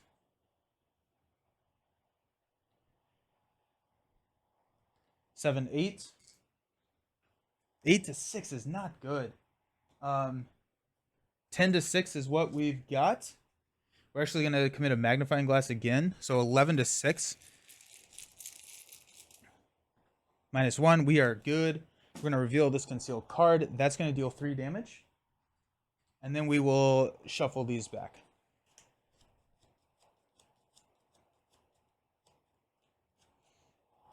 Okay. End of player turns. This thing's going to attack us. We will take 3 horror. We will take 1, 2, 3. Or okay, wait, hold on. Let's do it over here first. We got damage. We got 1, 2, 3. 2 damage here. And we'll take 1 damage. And then 1 horror. We took 2 horror. Yeah. So he dies. Okay. Now 3 damage and 3 horror over here. We're gonna go 1, 2 damage and 3 damage. 1 horror. 1, 2 horror.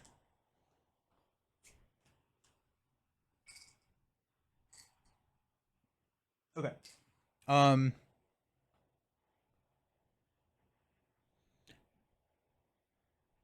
We're good. So unexhaust.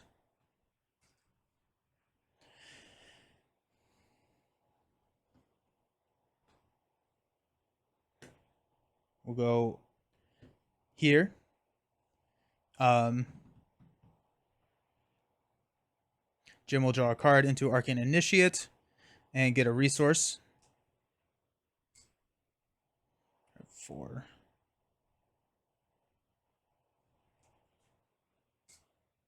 Jack will get a resource and draw a card.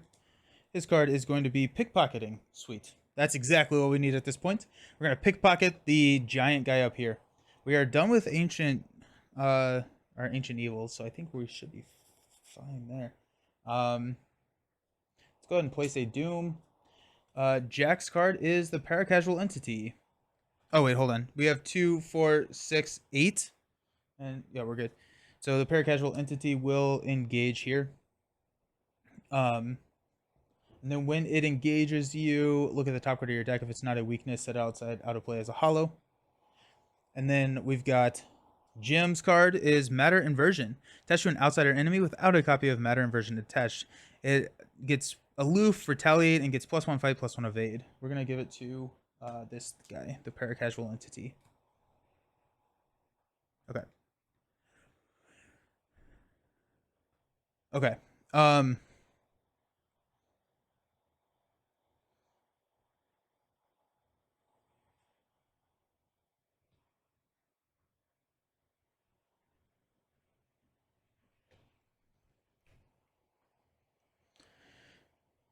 Okay. Okay.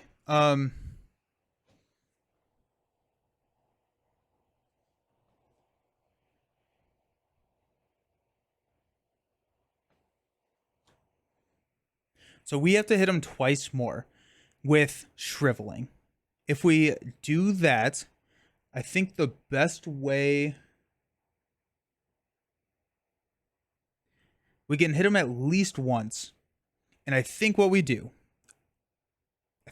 here is we hit him. If we hit the real card, awesome, we deal 3 damage. We hit him again. If we hit the real card, we win, or we're done. We're done. If not, if we flip up into the decoy, we can shift the Eye of the Ravens, draw the top card, and we have a ward of protection to save us. And we can get rid of that. If we do that, then we can hit him twice for free.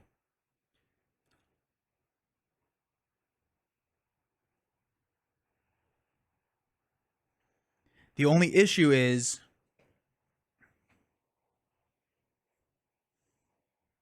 if we have to we have to parlay here. So we only get 2 actions with Jim.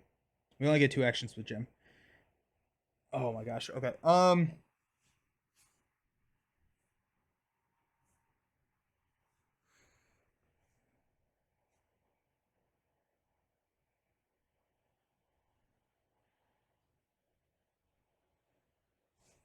We could also just take the attacks of opportunity here.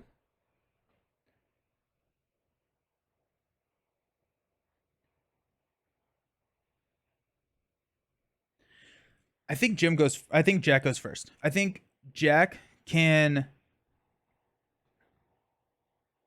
come up here, attack with a backstab, and kind of deal the same thing. But I would much rather have Jim has to be consistent on his 2.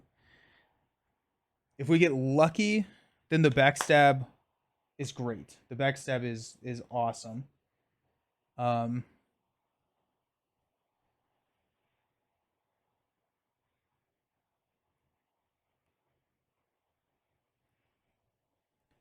It's more consistent to investigate.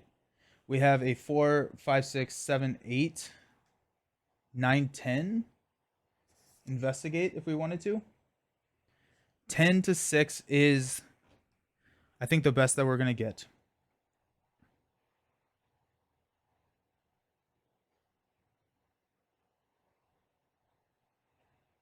Let's investigate first because we have the chance to just completely whiff.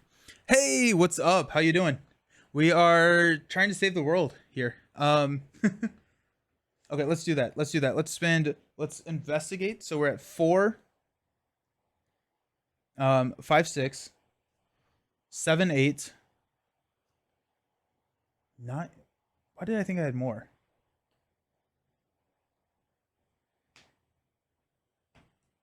You can go 9 to 6. That does not feel good. That does not feel good enough.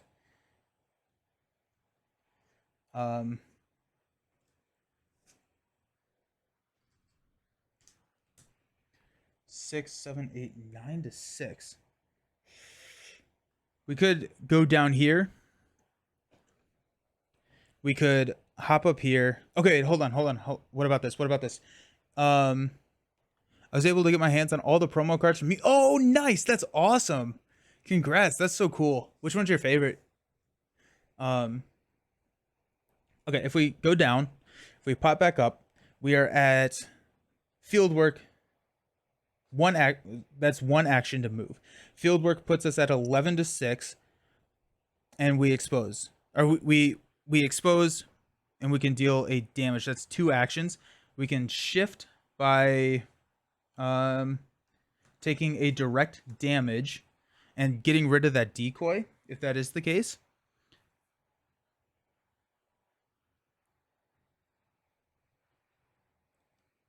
But then we don't have enough actions to. No, we do. Okay, so that's our course of action. We are going to. I don't even know where my cards are anymore. It's all theoretical in my head. Where is Jack? Colossus, Wolverine, or Shadowcat. The Rogue and Gambit one are they are all really cool. I really like Cyclops. I think Cyclops looks sick with all the stuff. Okay, I have no idea where my investigator card is. Oh, we're still down here. Okay, we're gonna go 1 down here using Pathfinder. We're not engaged. We are engaged. We're gonna use 1. Then we are going to Pathfinder back up here and exhaust fieldwork. We've used 1 action. We get +2. We are going to investigate for 11 to 6.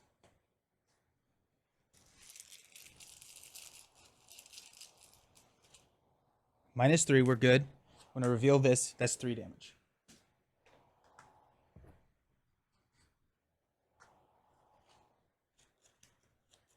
We have 1 more action left. I don't think it matters because I think we win. I think we're good. Because we have 1 action left. Um,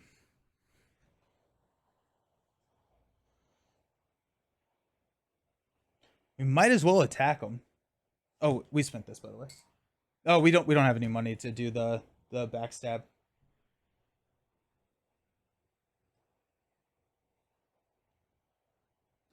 Um, one action left. We're actually just gonna engage here. Last action to engage. Okay. Now Jim's first action is going to be a shriveling. We're living ink here, so we get 4, 5, 6, 7, 10 to 5. 10 to 5.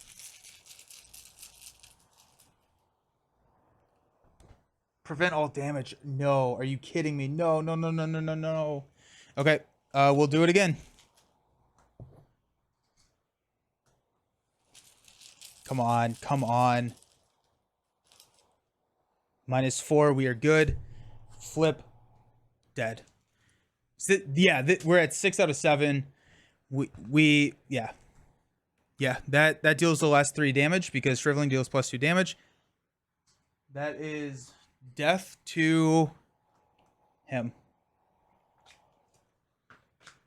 Yeah. If we had revealed the decoy, we had one more action because Jim engaged. So okay. The entity collapses upon itself, its wordless screech washing over the world and worlds beyond, reverberating through your skull, tearing you apart molecule by molecule. You remain tethered to reality only by the energy of your keys, which can endure even as all else explodes around you. There's a sensation of tugging at the back of your skull, a feeling of being yanked by a fishhook out of ravaged waters, then darkness. R1. Yeah, that was very, very, very close. This is 7, right? Yeah, okay. If it was 6, we just... Okay. R1. Each investigator must resolve investigator defeat first, okay? With no dimension left for your body to exist within, every fiber of your being is torn apart. Your memories and thoughts drip through endless oblivion from now until the end of all things, but your consciousness and awareness remains an infinite, eternal prison of nothingness. Each investigator who is defeated is driven insane and is never seen or heard from again. All memory of existence is purged from reality. If another resolution was reached, we go to resolution 1. The feeling of being flung across worlds does not cease until you strike solid ground. Though your weary body protests, you scamper to your feet and scan your surroundings, ready for anything, but when you realize where you are, you're just shocked to find. Lay out the world map on a flat surface. Each investigator tosses a coin or task token on the map. Wherever it lands, that investigator ended up. If it lands in an ocean, they ended up by chance on a random boat. Where did I put that?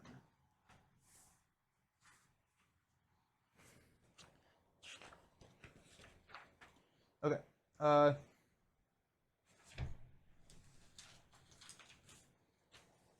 Okay.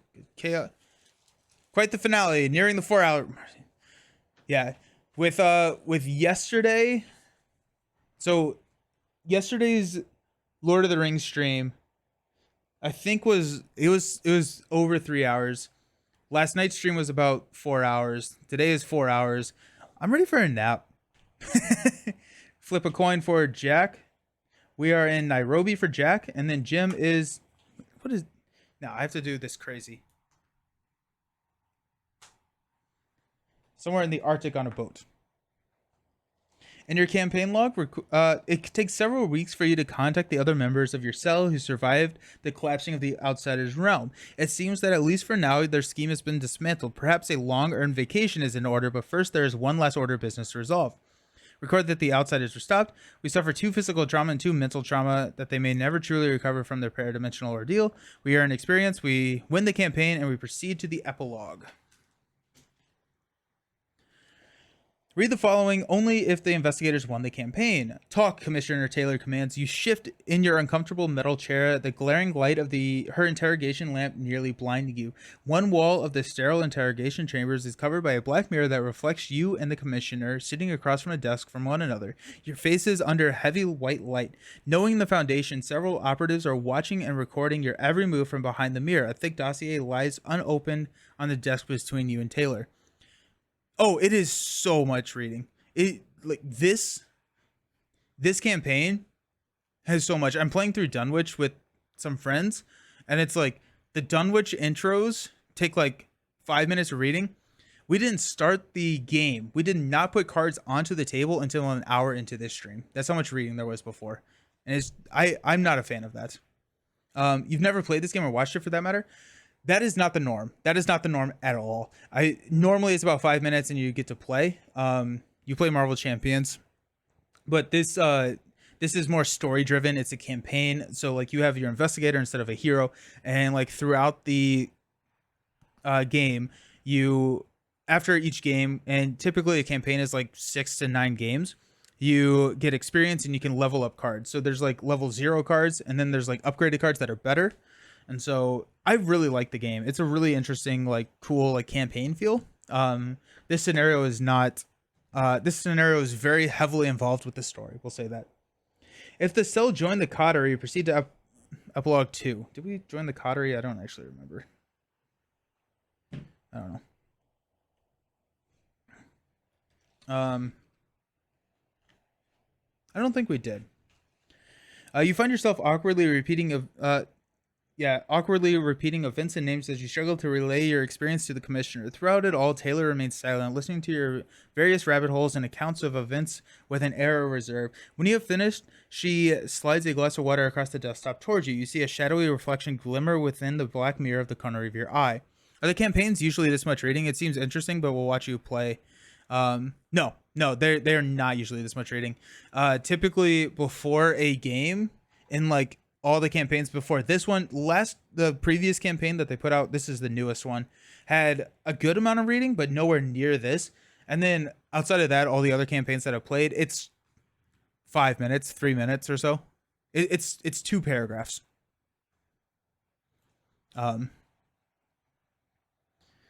Wait an unrestrained second, she says matter-of-factly. A heavy silence falls as the commissioner makes a near imperceptible nod at the black mirror to your left and looks back at you. The Foundation thanks you for your service, understanding that everything you have done during your tenure with the Foundation is classified and you are bound under threat of execution. Oh, geez, to never share it on account with another soul, living or dead. She looks as, do you understand? You nod, and the commissioner goes on. It goes without saying that I must inform you that your temporary cell has been disavowed, and all assets acquired during your Foundation service will be retained for further study and research. Your accounts of the events involving paracasual disturbances will be extracted, analyzed, and preserved for future analysis. For each of the following that is recorded, the cell is assisting. We told the truth.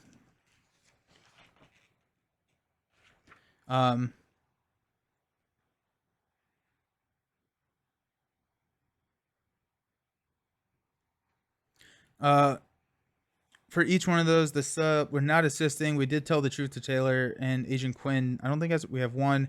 For each of the following that is recording your campaign log, the cell hid the truth from Taylor. The cell evolved mission.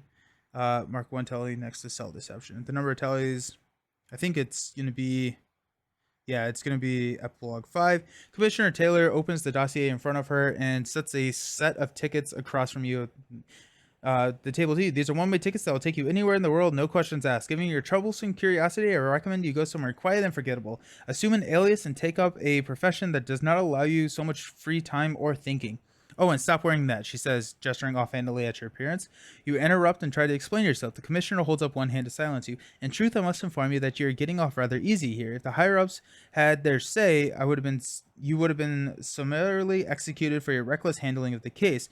The word collusion was tossed around. Had you towed the line, this case might have made your career. In my estimation, you have created far more trouble than you have resolved. Taylor stands up, and you stand with her. Several burly suits step through the door behind you, flooding the room with light. The commissioner gives you a firm handshake, her eyes locked with yours again. The Foundation thanks you for your service. May we never meet again. And there you go. The cell was dismantled, and that is the game. That was a intense campaign. That was an intense campaign. Yeah, awesome. So really cool. I really enjoyed Jack. I don't think I would play Jim again. I'm not going to play this campaign anytime again soon. I'm going to need it a little bit of time to sit on the shelf. And yeah, so cool. Awesome. Well, thank you all so very much for hanging out. My next stream is going to be Monday. We're going to be continuing on in the Marvel Champions Cinematic Universe. It seems super heavy for sure. There's so much going on. There's so much going on. But I appreciate you hanging out, Canadian. Thank you, everybody, for hanging out. We will be back on Monday for the MCCU. And yeah, so just keep in touch. Join the Discord. Hope to talk to you all there. It does get better on replays, but I can't. Oh, 100%. I believe that I would get better on a replay. Yeah. Just like you understand a little bit more how to interact with the campaign, interact with the system. I do think that it would be a lot better on a replay, and I do think that I would probably, when I play it again, I would probably play it again off stream before I play it again on stream, just because it is a very tiresome campaign to stream. It's just a lot of reading. We're at 4 hours. It was a fun campaign to stream. But I may play it off stream before I stream it again, just so I get a little bit more understanding and I can help move it along and just not lull so much. But cool. Well, thank you all. I will see you around. Hope you have a fantastic weekend. Peace.